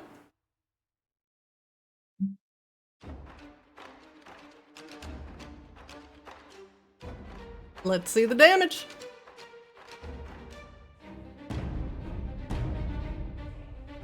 It worked. Stone Golem Chan crits his con save and is definitely not giving up on slowing your party members. However, the psychic damage does not seem to affect the stone golems, which seems to be some sort of common thing here in Razadul's vault. But you hit the golem for 28 points of damage, and you put a large crack in its back. Grebella, you can almost see Raine through the hole in its chest. And he's moved.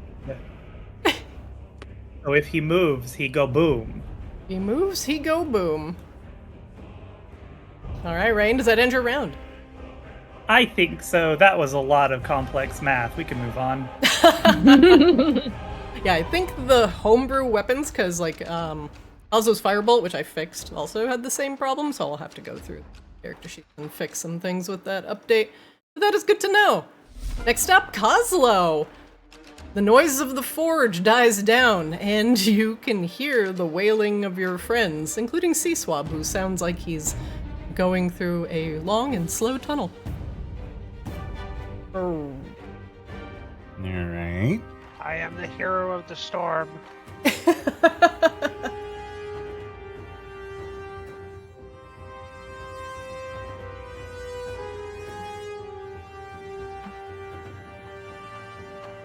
Oh yeah, I forgot how Kozlo's one cannon is so fast. Mm-hmm. Yeah, I had to count.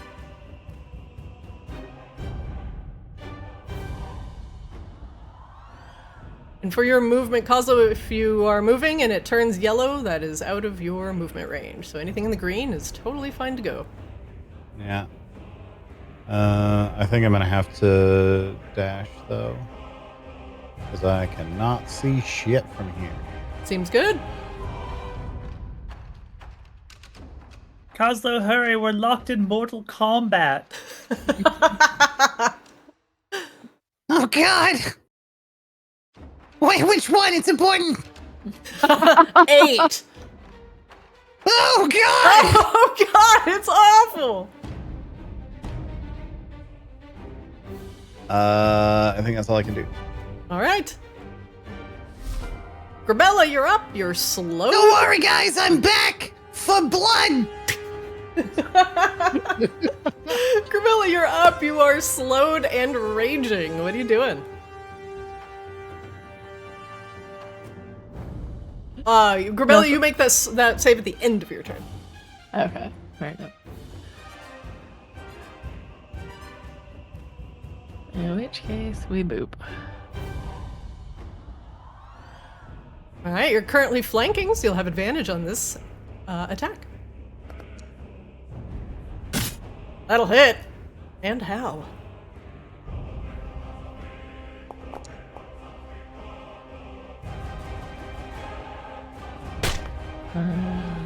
Also on these.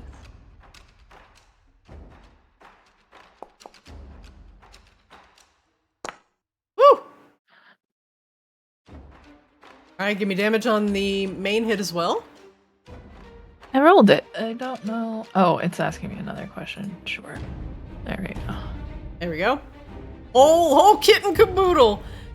Grebellas, you can almost see Raine through the hole in the golem. You take your flail and with one mighty swing, crack it right into the pumice and acid-filled hole of the golem. And from the center and radiating out, the golem begins to crack. The runes glow brightly for just a moment, trying to hold it together. Then it falls apart into a pile of rubble at your feet. There is still Did I another do golem it? behind you. But you did it. Is We're that no longer in the shadow of that particular colossus. Does that end slow so I can do my second attack? It does! Sea Swab and Grebella, you are no longer slowed. But you are also no longer flanking. This is fine. Does that mean Sea Swab's speech now speeds up like a bad connection getting restored? Exactly. Alright, taking that flail and swinging it around behind you, you connect solidly with the golem's head. Doing 18 points of damage to it, you knock off one of its ornamental horns. That also had one of the runes attached to it. It might actually affect its magical power. Oh, I think that is it. Alright, next up, said stone golem is no longer flanking with his friend. And he has no more usage of slow. So instead, he's going to do what he does best. Eliminate. Eliminate. Target acquired. He slams a heavy fist into Grebella's face. You take it like a champion, though your head rocks back slightly. The force damage does go through your rage, and you feel it from your head to your toes, like hitting a hammer against a rock and having that shock wave just go right through your bones. The bludgeoning damage is halved, but the force damage goes all the way through, and you take a total of 19 damage with the first hit. He rears back to slam again. But you duck! And the damage is not applied.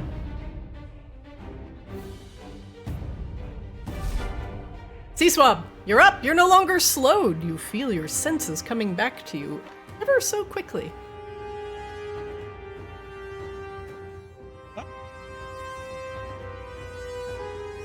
Alrighty, I'm going to not pay attention to that at all. Mm-mm. Everything is rushing back to you so quick, Sea Swab, it's kind of hard to get a feel of just what exactly is going on with this golem. Alright, I'm going to...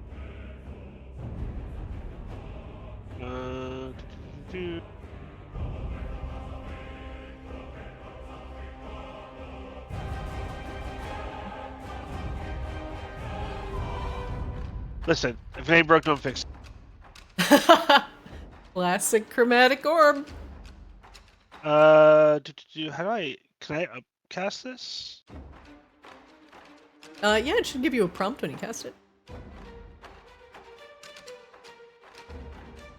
It's because I'm out of first level spell slots, so I don't know if it'll let me.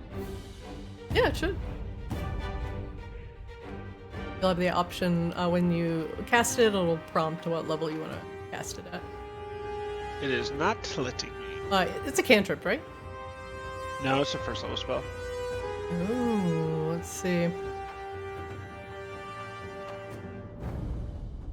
Okay. When you cast a spell using a spell slot of second level or higher, the damage increases by 1d8 for each spell slot above first. We'll fudge it. It's just not letting you cast it. Yeah, when I click on it, it says you have no first level spell slots with which to cast chromatic orb. Does it give you any option to change it to a higher level? Okay, go ahead. No, Huh? I'm gonna change the game. We're just gonna shatter this thing. You're gonna shatter it. Okay.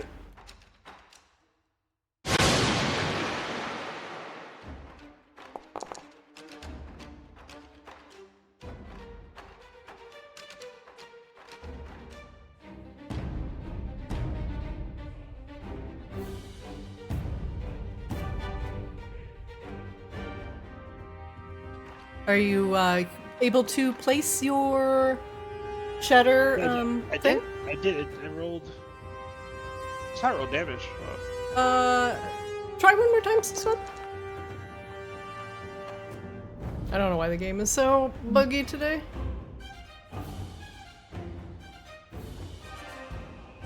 It rolled a 443 the first time when I did it, and then I hit it again and it rolled differently. But I'm gonna refund that resource. Go ahead and just try to cast it again. Are you sure it wasn't a 343? it could have been 343. Place the template. There you go. Looks good.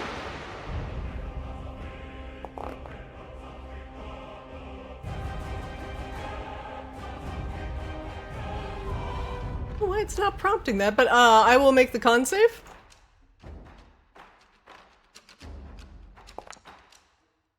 Oop, that's an ability check. My god, I can't play my own game. It fails! Sea Swab, I'm okay with the manually roll misroll on that damage for first me, one. please.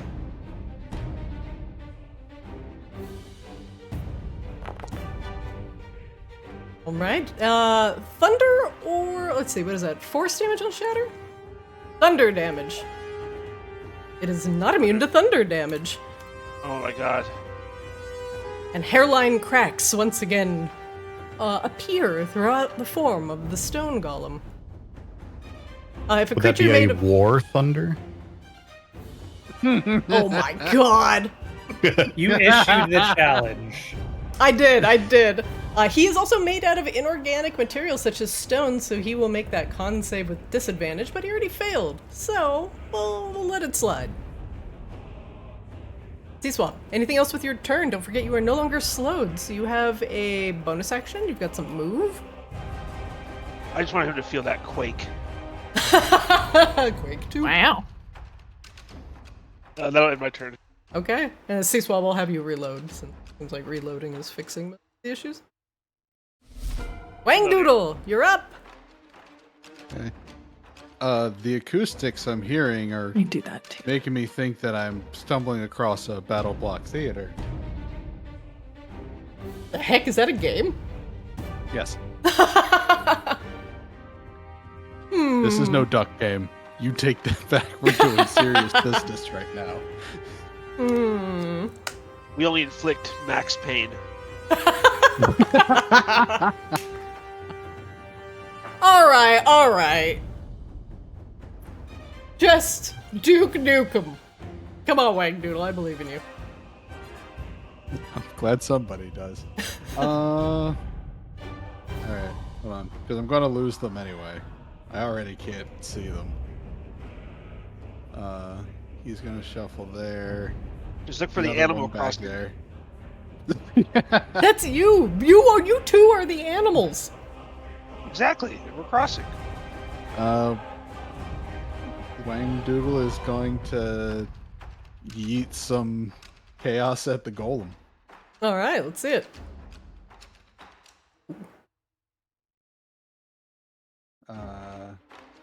Almost fine. Yeah, we'll take that. 29 will hit. What's the damage type? We're gonna do lightning damage on this. Okay, sounds good. There is a situational bonus because of arcane firearm. Add that damage in there. No 8s. Unfortunate. No 8s. Oh, it didn't roll my situational. No, that's for Sorcerer's Burst. Never mind. There were no 8s. Alright, 22 points of lightning damage. Again, the poor golem is being struck by lightning on all sides. The shatter to the north, and then Wangdoodle just makes the cracks even deeper with a burst of lightning damage. Now a party out here, just lightning crackling everywhere. What else are you doing with your round, Wangdoodle?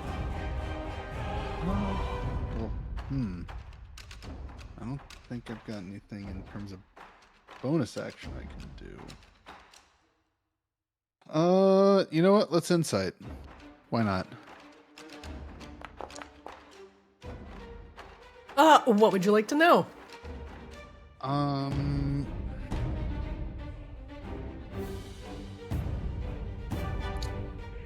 How much has he got left in the tank? How much is left in the tank? Like a world of tanks? He's got a little bit left. Ah, okay. That does raise the probability of a counter-strike. I think that'll be it for my turn. Sounds good. Raine, you're up. One stone golem is a pile of rubble at your feet.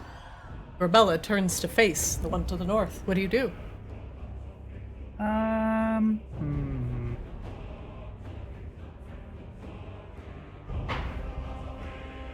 Thinking about switching it up, but we just want to kill this guy, yeah.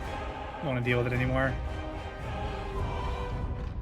Raine will fly over to the opposite side of the golem.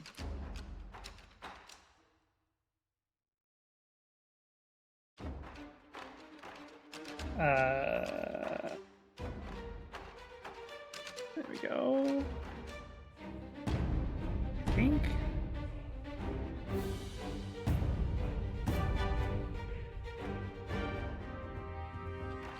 And we'll stab. All right, let's see it. Advantage plus 27 will hit. Save. Roll. Let's see if we get 20. Nope. Okay. Do not proc the crit.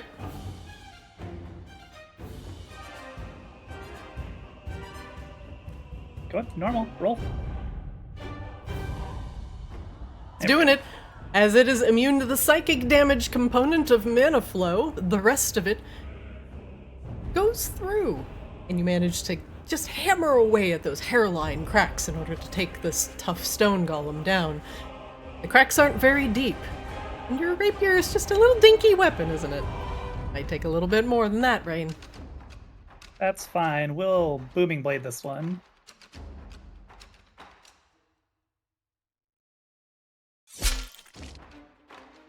That'll hit. Almost a crit. Ooh, almost. Almost a crit twice. So we'll throw the thunder damage in this one. God, if he dies, he's at a risk of rain. Wow, heavy rain. All right. And he is boomed. And he is boomed. He is no longer able to move without taking damage. I'm gonna see if just triggering it actually does the thing on him. Nope, it doesn't. I wasn't sure if I actually had it targeted last time, so. What does it do when you cast Booming Blade? Give you a prompt? It literally gives no prompts. It's just the text box in chat. Which is weird because Green Flame Blade even used to have like a prompt to take an attack in the latest run of automation. So. Okay, we'll take a look at it later. I think that's gonna be... Well, actually, we can do this. We'll go ahead and bonus action Mind Sliver. He won't take any damage from it, but if he fails, he will still get the negative. He fails. Cool. Might set it up for a Sea Swab or a Wangdoodle. Or a Kozlo. Right, That'll be it. Minus 1d4 from his next saving throw. Sometimes not just one person can kill someone. Sometimes it takes two. Kozlo, damn it! You're up! An army of two, if you will. Oh, God.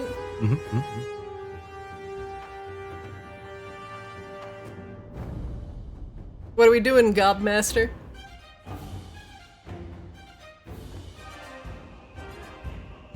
Cannon moves up. It still isn't very useful. Kozlo will step out over here. One golem is a pile of rubble in front of Grebella, or behind Grebella. The other golem still stands, cracked with hairline fractures. So, what are we doing up here? We just giving Overwatch?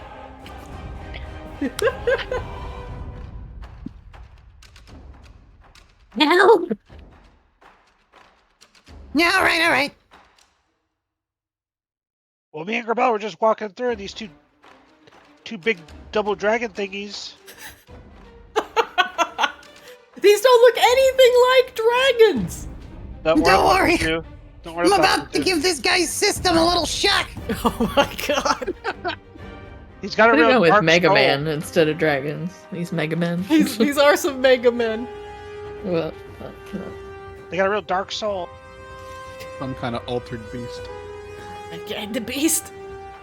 Technically, Sea Swab, we've already read a lot of Razidoul's writings. They actually have demon souls. Wait, what? Yeah, you'll find out it was done some really weird shit, Grebella. Oh, God. I'll tell you one thing, they're definitely not bloodborne. Yeah, okay, I get it. Kozlo, what are you doing? Lies of pee! Bowling. No, I actually did pee. Okay. I have to find the damn spell.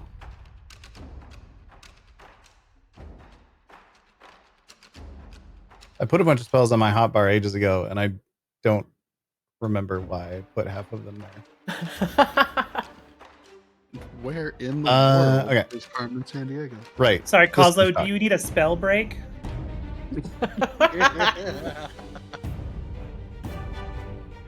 I have to be careful with where I put this. Here we Yep. go. Ooh, that's pretty good.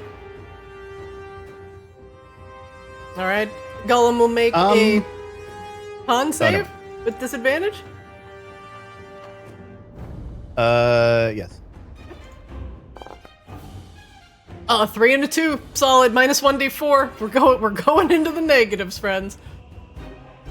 And That is a 1. Light up, Kozlo.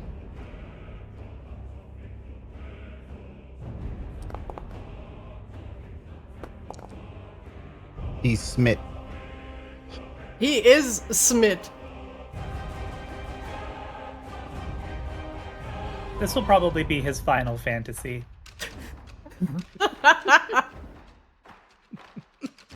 With all the crystals around this room, he'd have a hell of a chronicle. My god.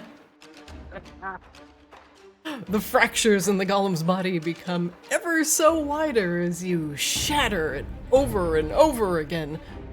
However, it is still standing.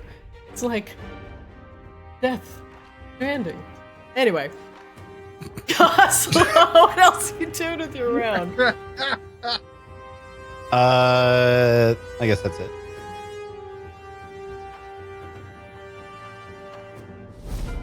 Grebella, you're up. You're raging. You are no longer slowed.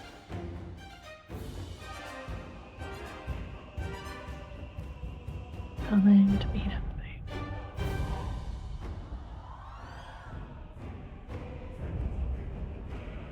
Raine. Sure.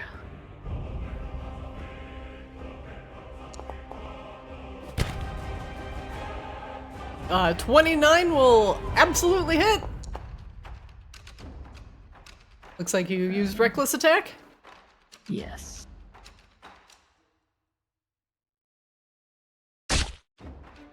With all the fury Azrael can muster, you smite the giant. And roll your weapon damage. Hello? Raine. There we go. Alright, 34 points of damage plus an additional 12 from the Divine Fury. Grebella, you once again swing the mace over, and it hits the golem in the left arm. It breaks off a large chunk of its fist, and it still has one completely usable arm, and you've done a significant amount of damage to it. What else are you doing with your round? Again. Again!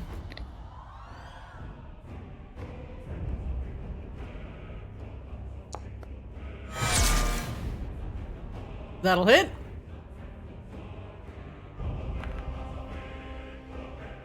And another 20, just bam, bam! You slam your flail into the same arm twice, and the golem's arm first fractures and then breaks off entirely. It falls onto the ground with a thud. Well, I got you some spare parts, Kozlo. These guys are really hardy. It's a good thing we're not in a time crisis. Just make sure once we get all the armor off this guy that we keep hold of the core. Ooh, I like our word core.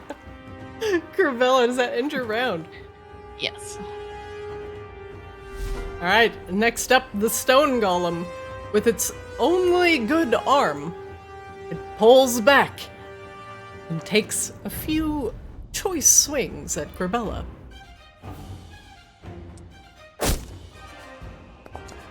The first one hitting, once again, the force damage reverberating through your bones. Grebella, you take 13 points of damage. Half of it, part of the bludgeoning damage is halved because you are raging, but the force damage goes right through. And he'll do it again. Oh, and he will crit! Right across the jaw, he clocks you. But thankfully, the brunt of the damage is bludgeoning. The 25 damage is lowered to 17, the combination of bludgeoning and force. It's 2 hits to the head, Grebella. Actually, we'll do 1 to the chest, and then the other one directly to your head. You rock back just slightly. Whew. Harder, and it might stun you. He's going for a punch out. Sea Swab, you're up.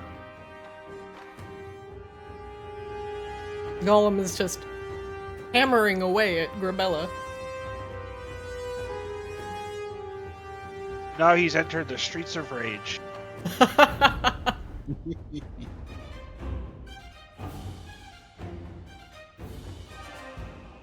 Oh, Eldritch Blast.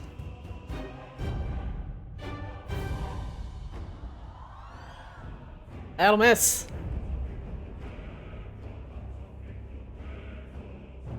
The crackling energy goes wide.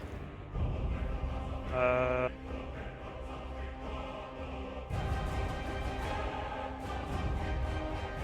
you guys are here. You guys got this now. I've done plenty.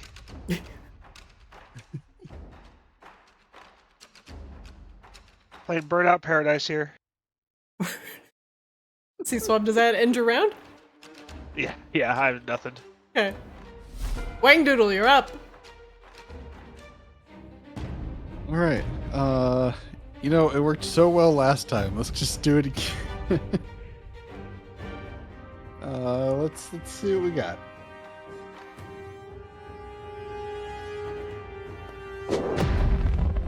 A 24 will hit!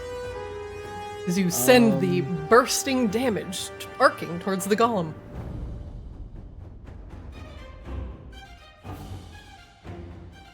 I don't remember if we've talked about this. This one will make thunder damage. You know, there's some gapping going on. We can do something here.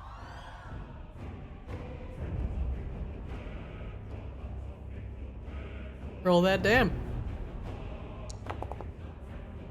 Dang it, no 8s. No 8s.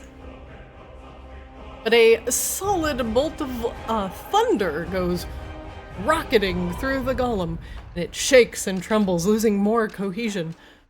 The arm that was on the ground, the left arm, part of it being on the ground, sorry, I'm distracted by my cat who's jumping up on my table, 4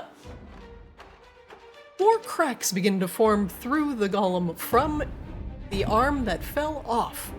It looks to be on the verge of collapse. What else are you doing, like an Wangdoodle? axiom verge, or I don't even know what that means. it's a video game. It's a Axiom verge? Anyway. Yeah. Huh. It's time to go full throttle. Ooh. His That face being is starting to said, look like Tetris. A little blocky, I'll allow it. Cannon's, you know, really hoofing it. Poor Cannon. Let's. Poor Cannon needs to join us here in civilization. Any new insights? What would you like to know? Does it have a resistance that we don't know about? It is immune to poison damage. Okay. All right. I think that'll be it for me. I'm trying to move my cat. Hang on. Hi, Bobby. I got you. I got you. Now go that way. All right. Next up, top of the round, round 5. Raine, you're up. Oh look, I'm gonna open up some Shaq Fu. Wait, what does that even mean? You've never played Shaq Fu? I will be honest with you, I've never played Shaq Fu. You should. It's Miss really fighting game connoisseur, are you kidding me? I know. It's quite the NBA jam. Oh my god, she's heating up. Put it down, Raine, before it gets the killer instinct.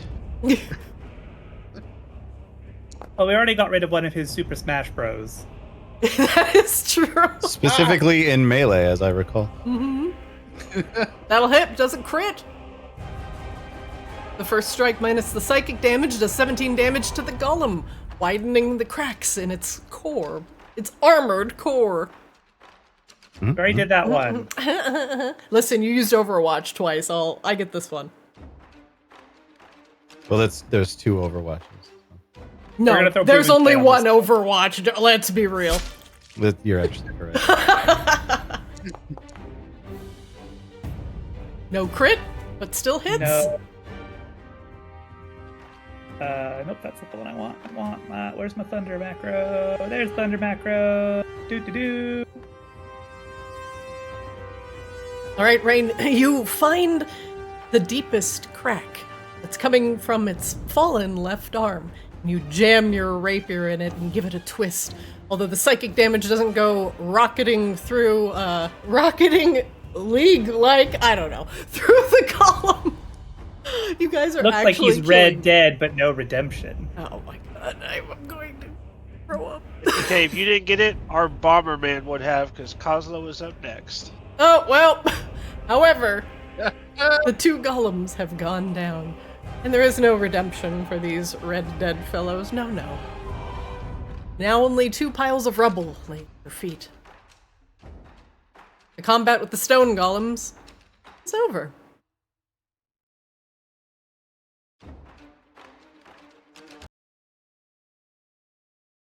Well, that was finished in a Marvel snap. Grebella, you, for a moment, adjust your jaw slightly. That would have hurt if you weren't such a tough badass.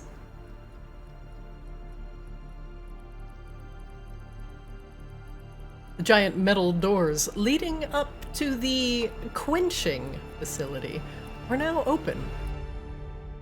And you head up the stairs. The doors open automatically as you stand on the top step, seemingly sensing your presence.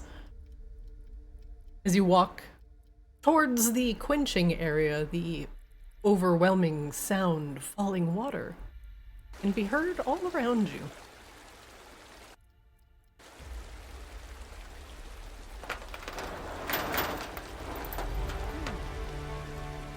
What is this? It sounds like an ocarina of time. You may as well just give us our inspiration already, because otherwise this is not going to end. Honestly, the production is very satisfactory. Everybody gets inspiration. Thank you for greatly entertaining me as you enter the main parts of the Yay. facility. Wait, where do I actually mark that again? On your character sheets, if you just open it I up, it's see the it. front page. It's right to the left of your level on the very top right. It's a little star. You just click that star. Oh, it's so pretty. Yeah. I'm going to keep it there forever and never use it just because it's pretty.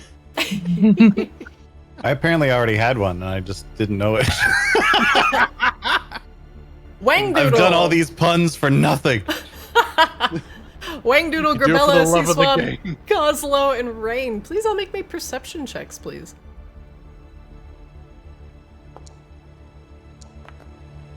That's a mighty fine shape pressing down there. Sure is. Sure is. Nice shape. Nice shape. Be impressed.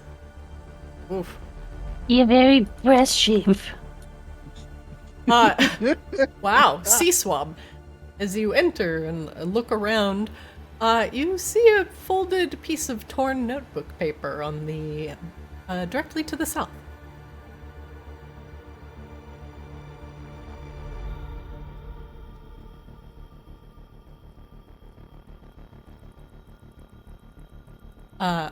Sea Swab, I know you are suffering from a sinus infection.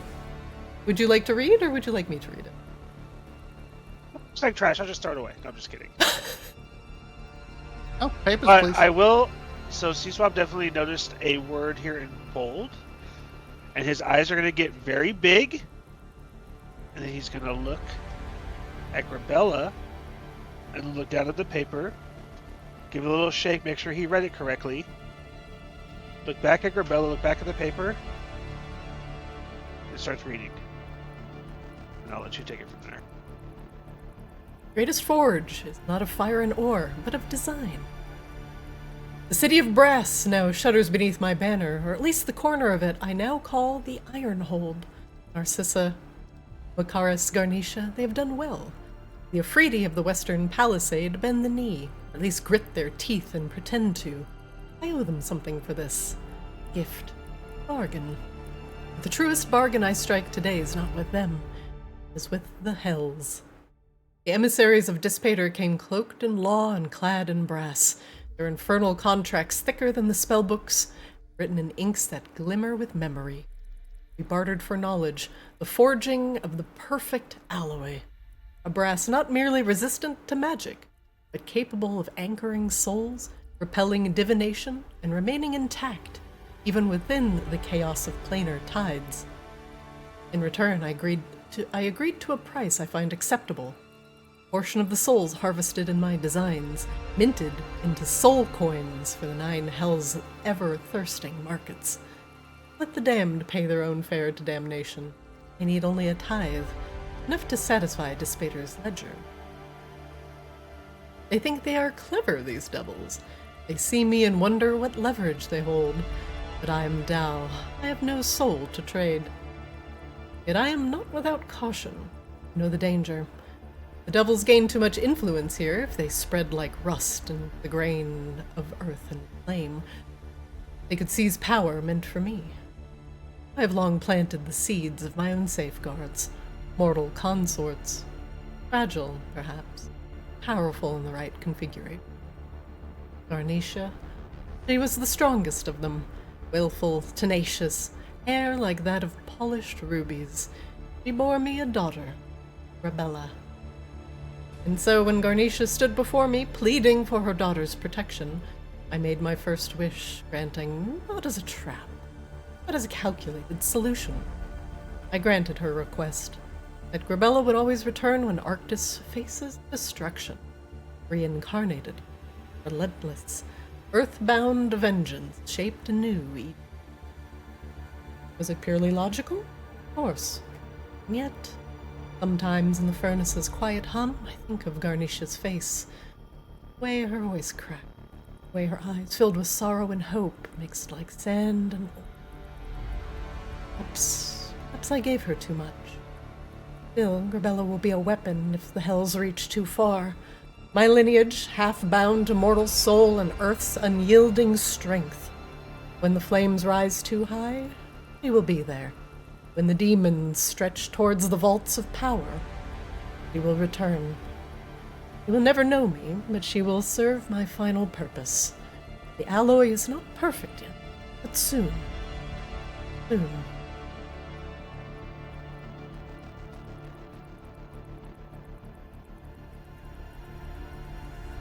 What is all this? Normally I would say you tell me because it talks about you, but you know, the whole no memory thing. Wait, what?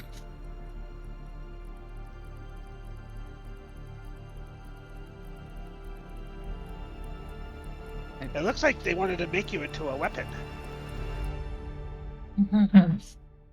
Or they kind of did. And by they, I think we mean Razadul. I'm sorry.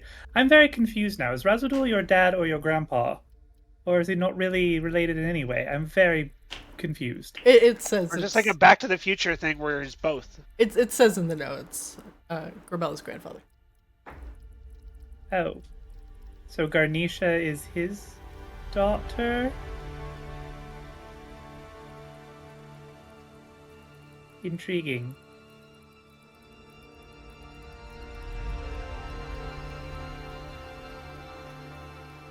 Apparently, your granddad made the brass army, Grebella, and bound the souls in it with learnings from the devils. There's a couple Great. other pages down further south, so... And I think that's what all this is.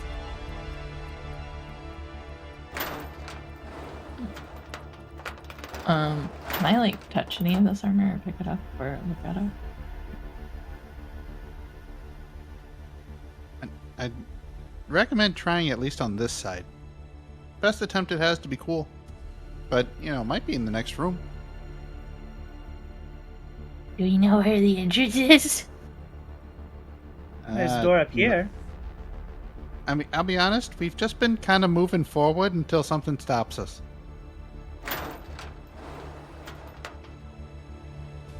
Oh, yep, this looks like where the assembly happens. Oh, Inside this room, Raine, as you enter, it is lined with iron golems that are propped up on makeshift, what is it called when, like, something moves back and forth on a track? Conveyor? Yeah, they're all on, conveyor belts, but these all seem to be rusted in place. The golems do not move, though there is a rotating red light at the very tip-top of the room.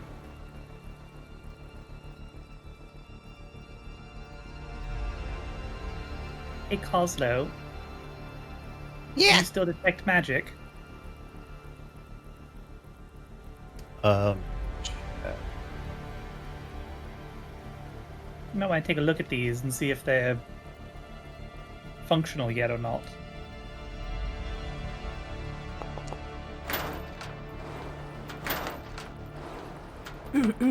Grebella, there is a massive Borean shard in front of you that is embedded into a console. The console is not lit, though the Borean shard does emanate a very cool and soothing white light. This leads... Ah! I'll just be real loud for a second.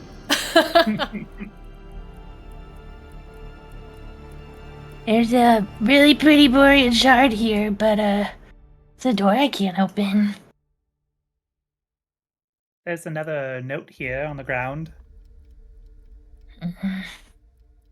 Do you want to read it, Grebella? There's just an army of there's just like an overflow of cannon aura, and I was like, oh, there's something happening right here. It was just because I couldn't see through the mini auras. Yeah, I am detecting magic in this area. I don't like the cannon auras, the little grid thing it does. Yeah. All of the golems radiate a faint magical aura, but they have been long dormant. Actually, not enough magic in them for them to even activate. The conveyor belts that you're standing on are long rusted over. Whatever these are, they've been here for a while. There's a hint of stuff to them still, but I don't think they work. Who do you think would win in a fight, this army or the pyramid army? Well, since this army can't move, I think the brass army has them beat by default. I got right. It was a hypothetical both armies were working. Oh. Well, then based off of the letters that we've read so far and how much better the brass is apparently, I probably still the brass army. These golems are all made of iron. Yeah, there was a whole page that was pretty specific about how trash iron apparently is compared to the fancy devil brass.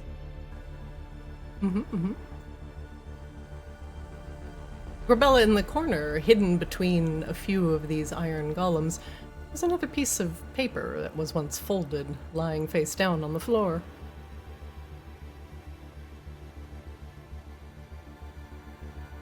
You picking it up. Double click it.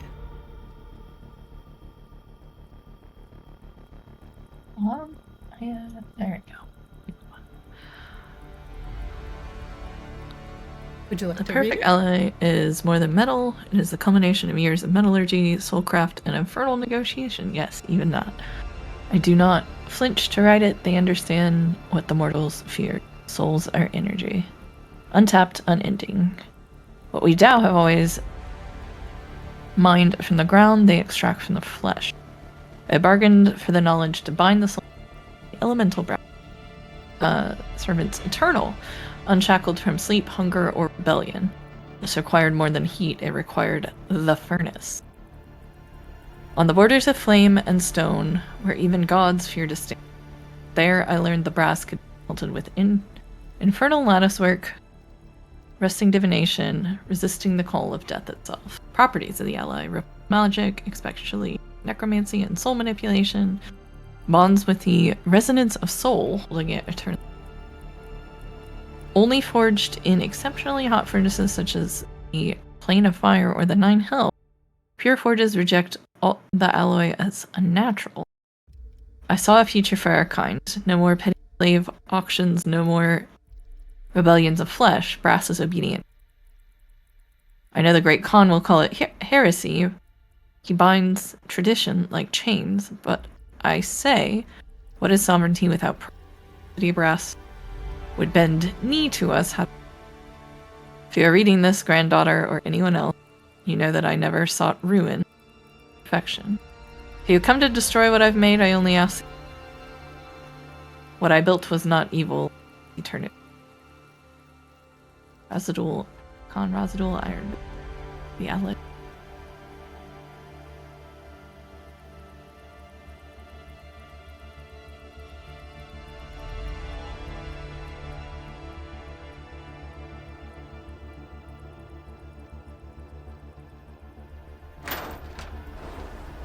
The observation window points directly at the sand skiff that is currently covered in a fine layer of dust. Another piece of paper on the ground, Raine, right to your right. Oh, here's another one.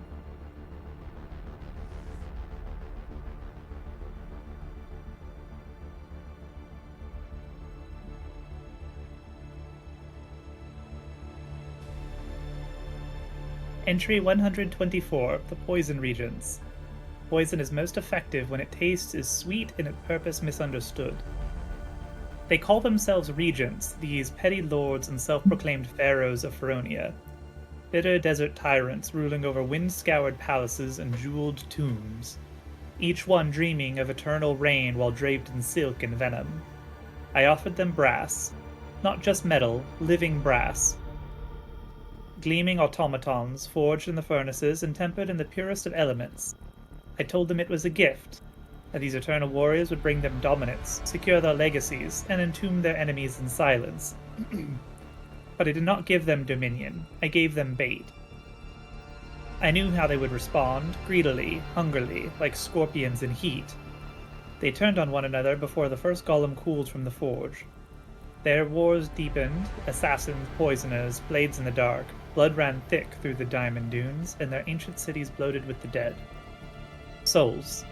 Hundreds of them. Thousands. Some trapped by their own devices, others harvested through the bindings and poultices I taught their court ritualists to perform. Each soul sealed into a shell of brass, suspended in torment and stillness. Not just soldiers, vessels of power, eternal, obedient, and mine.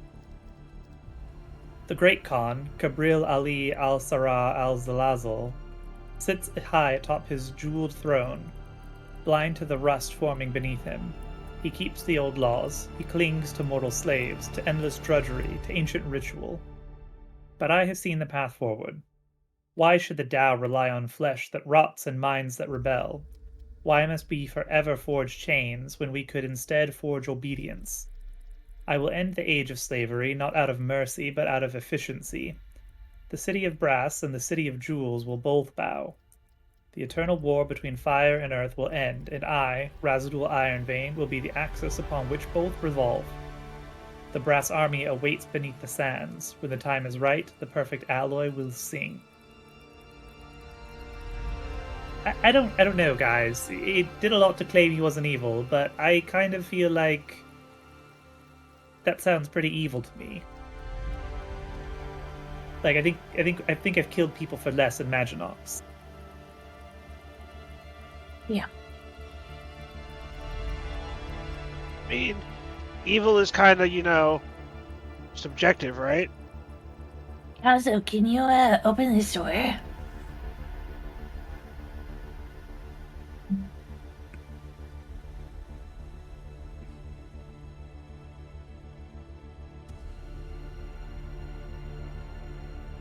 I will check the door for any hidden traps or anything first. Your detect magic as you get closer to the door starts going off.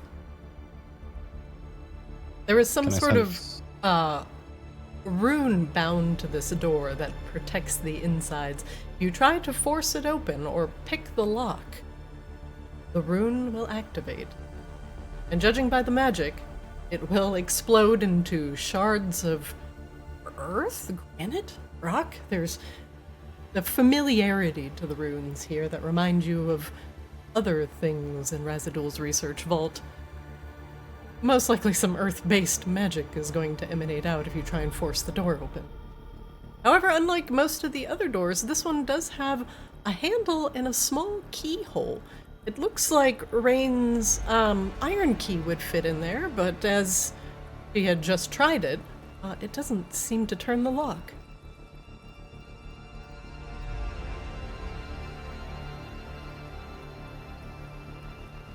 Does anybody have another key they picked up? Certainly wish we had a portal.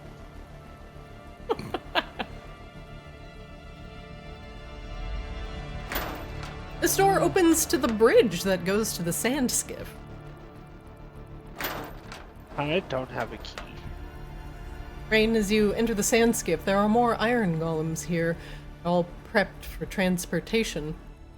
But between them, there is a piece of paper on the ground, and on the stool that someone would sit on in order to pilot the skiff, there is a key. Oh look, I found a key and another note. This guy really needs to get like a journal or something. Could put them all together. Maybe a folder. Entry 21, The Splendor of Gemstones. The City of Jewels gleams like a dragon's dream, but is not merely light and splendor that makes it sacred. Every gem embedded in its walls, streets, and spires is bound with enchantment, an ever-watchful ward that pulses with intent. To steal a gem from the city is not just to invite wrath, but to awaken the entire city. I have seen it once, some poor fool who dared pocket a sapphire the size of a clenched fist. Before he reached the gates, his shadow split from him and dragged his screaming form into the stone. He has not been seen since. In Dao society, gemstones are not just wealth, they are identity, rank, history. The oldest families carved their lineage into crystal vaults, their deeds embedded in enchanted opals that sing their glories to any who listen. A Khan's worth is not measured in coin, but in carats. But it is not the gems of the City of Jewels that have most captivated my thoughts as of late. There is a peculiar mineral found only in Arctis, a world far colder, far more mortal. I've heard them called resonant gems. At first I thought them simple crystals, marred with internal light and color, reactive to ambient magic. But their true nature is more curious. These gems resonate not with the weave, but with individuals. When held, they hum with memory, emotion, familiarity. Not every gem reacts to every hand, but when they do, the effect is undeniable. An elven miner touched one and wept without knowing why. A dragonborn merchant shattered one in fear when it pulsed at her presence. My theory is this. Resonant gems occur only on Arctis because Arctis itself is alive. Not in the way beasts are alive, but in the manner of titanic elemental forces, bound by cycle. Death, rebirth, erosion, growth, these forces churn endlessly. And all who live upon Arctis are part of it. Souls do not vanish, they rejoin the cycle, and sometimes a flicker of them remains. Resonant gems contain echoes of that cycle, a memory of a memory, a distant bloodline calling out through stone. It may not be a soul itself, but it is a residue, a footprint, a whisper. and when one who bears relation through fate, blood, or shared path touches it, the gem remembers. They are dangerous. They are invaluable. They are proof that the mortal soul does not end, its energy reverberates. If these gems could be properly harvested, attuned, perhaps even shaped, they could become conduits, keys for binding more than memory, perhaps even a soul itself. The City of Jewels may gleam, but Arctis resonates, and that resonance may be the key to eternity. It's worth noting that was entry 21, so like probably one of the oldest ones here. I think the last one was like 26. It was like 120 something. Oh. All right. Shall we try this then? Oh, let's scooch over, Kozlo. Scooch. Nope, this key doesn't match either. I swear to God. The key unlocks. Maybe it was just a little stuck. Oh well. Guess we don't get to see what's behind door number... whatever. Too bad. Greatest mysteries will go unsolved. And without a clue. Anyway, back to the city, guys. The door is unlocked as you put the zinc key inside. The tumbler turns. The door clicks audibly. Oh, there it goes. Sorry, it's a weird. It hits to the left, not the right. It's very strange. Right. As you open the door, the room is thrumming with active energy, and Kozlo, you are almost blinded by the fact that you have your detect magic on, and magic is pulsating through this chamber. Everything about it glows. But since you have detect magic on, I'll tell you the things that glow the most brightly. This is most likely where Raziel was performing his experiments on iron golems in order to trap souls inside. And there are nice, smooth, round gemstones that remind you of pearls that are being suspended in mid-air, and energy from these conduits on each corner of the room are channeling something through these pearls, which are then extended to a magical circle on the ground that thrums with both necromantic and powerful arcane energy. The room is now active again, and you can hear the power thrumming through the walls. And as you enter, a large golem that is lying on the magical circle suddenly shudders to life.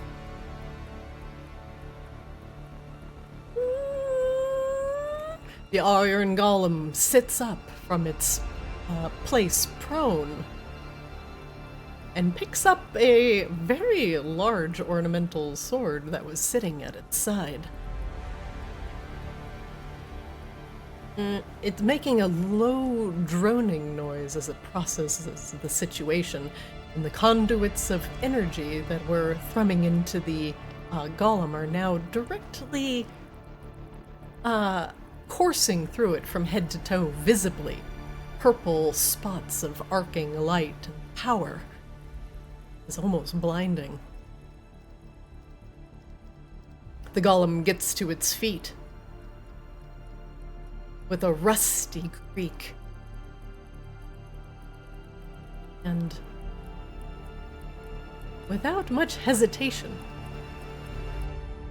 begins to move towards Seawall. Is it like holding its sword in like an attack stance, or? Oh yes, it is holding that sword in a very menacing manner. I'm gonna need you all to roll initiative for me. Yay! Raine, does any of this look familiar to you at all? Reasonably sized chamber, large golem, chest in there. Yep. Remind I me didn't when say we it get was the back first to file happy idea. Copyright infringement. Copyright. No, Canon, you don't get to go first. You get to go right under Wangdoodle. Yay! One of them's going to fire early. It is not. Let me put these in their correct order.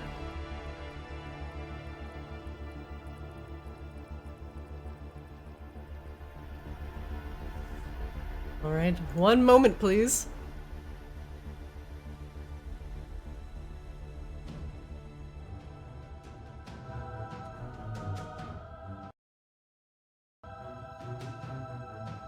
With a rusty creak as you all watch the empowered iron golem get up and off of its stretcher. It flexes its hand and grips the sword menacingly. It lifts it up and begins walking slowly, dramatically, towards the party. It does not look friendly. Why is that so loud? Let me turn it down.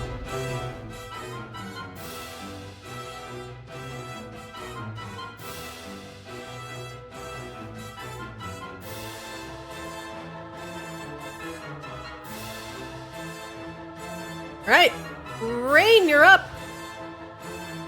I'm gonna insight first. Ooh. I'd have to remove the Eldritch cannons that you're bugging out my U. Not from the board, just from combat. Does this iron golem look especially different from any of the others? Like it has something of value on it specifically? Or is it animated because it's getting zapped? Make me a perception check. Oh, okay. I made an insight for that, but I'll make a perception instead.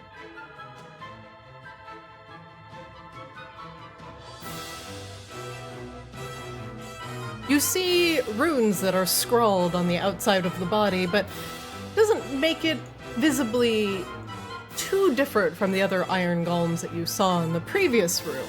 However, from its neck area, where the helmet meets the body armor, there is a very visible purple glow. Perhaps what you are looking for is inside of it. Okay.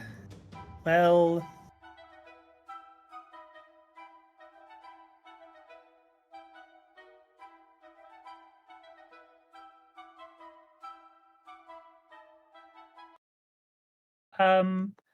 I'm going to suggest that nobody actually go into that room.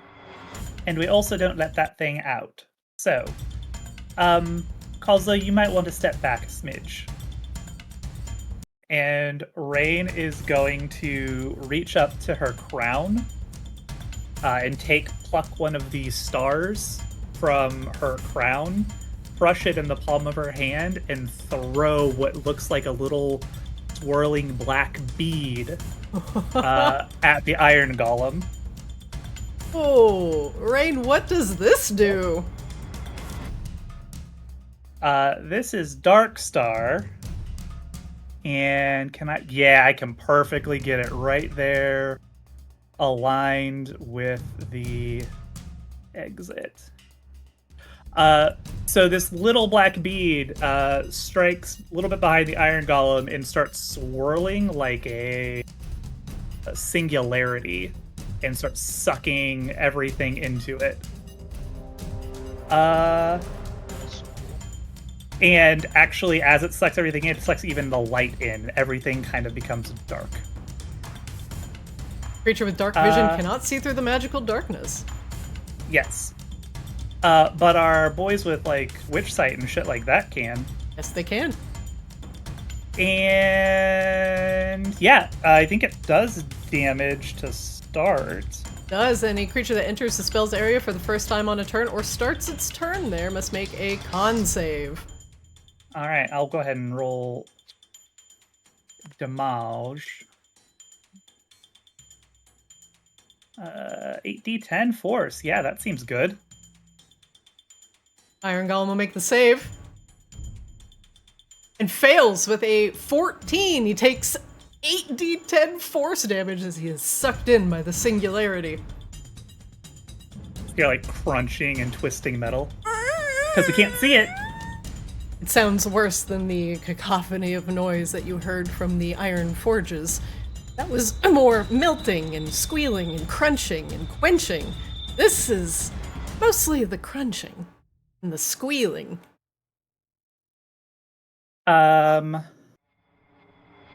Raine will stay where she is, but she tells everybody to take a step back. but Kozlo's cannon is right behind Raine, so she can't move yet. And we will activate Blade Song as well with our bonus action. Which... Oh, don't forget to turn off your first instance of Blade Song. Yep. That's what I'm doing. It has been longer than a minute. And that is Raine's turn. Kozlo, you're up. Do you have Devil's Sight? Do I have Devil's Sight? Yeah, or anything that allows you to see through magical darkness. I just have regular old sight. Or regular old dark vision. Let me just double check. Read all writing. Yeah, I think you are correct. You cannot see the golem.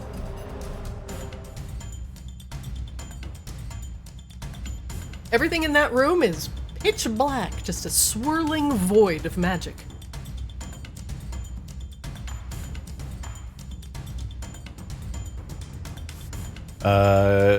Does my detect magic, can I see where things are from that? Let me read At least like where the golem is? Let me see. Sphere, magical darkness, gravitational force. No sound can be created. Immune to thunder damage. Enemies are deafened. Spell with a verbal component. You know what? I will say you do know his location via your detect magic. He is a highly magical creature. So as long as he's within your detect magic range, I will allow you to see him. Alright. He is currently just barely within range. I am going to try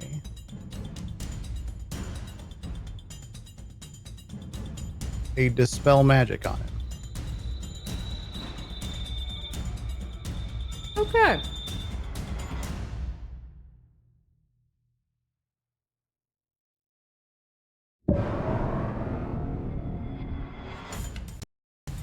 Kozlo, the spell does not seem to affect the Iron Golem in any way.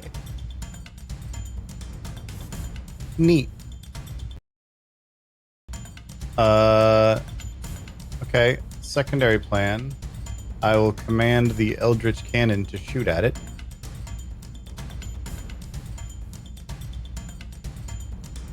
Oh, why does that just link that?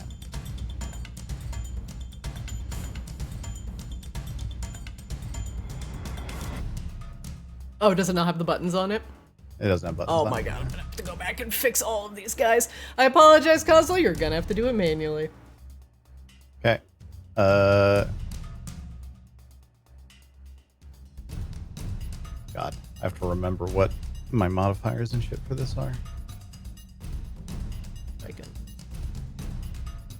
It is plus... I have plus 10 on ranged attacks, which I believe my Eldritch Cannon gains. Yeah, it should be. I will have to fix him with that most recent update, unfortunately. 15! Let me double check. See if that hits our good friend, the Iron Golem. Does not, it misses. Alright. Well, I'm going to step back over here. And I'm going to have the cannon, which I can't move for some reason. Where would you like to move it? Just back next to me. Yeah, that works. Hey, Kozlo. I guess that's it. All right.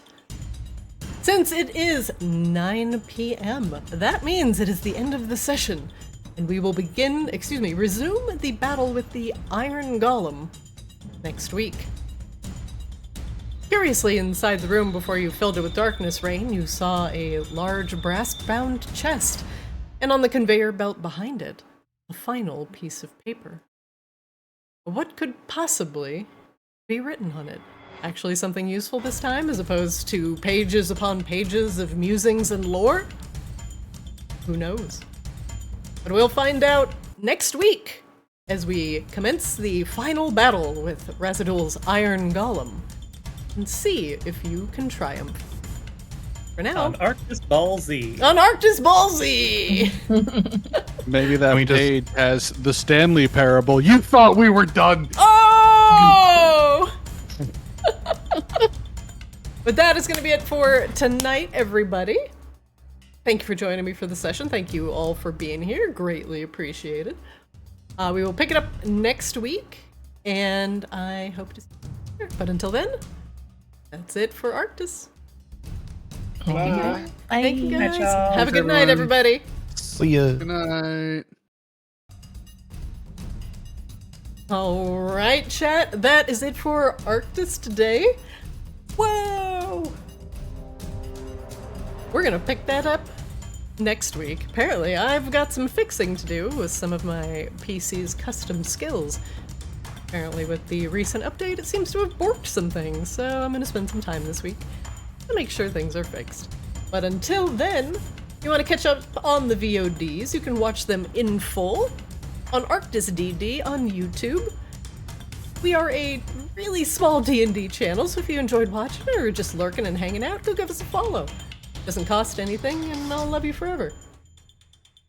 If you just want bite-sized bits of Arctis content, such as probably the montage of video game references we did this weekend, go ahead and check out our socials on Play Arctis on Twitter, TikTok, and Blue Sky. And I'm your DM's Arena. Hey, thanks for watching, thanks for hanging out. I'm gonna go do some bug fixing today. Hooray! But I hope you all have enjoyed watching our lovely players traverse through this vault. And I hope catch you next time. Thanks for watching, and have a great week, everybody. Shout outs to everybody in chat. Lebu, how you doing? Etc. Thanks for watching. Goose, fighting game mentioned. Yep. Spencer, what's going on? Thank you, everybody, for watching today. Greatly appreciate y'all being here. I hope to see you next week. And until then, take care, and I'll see you next time.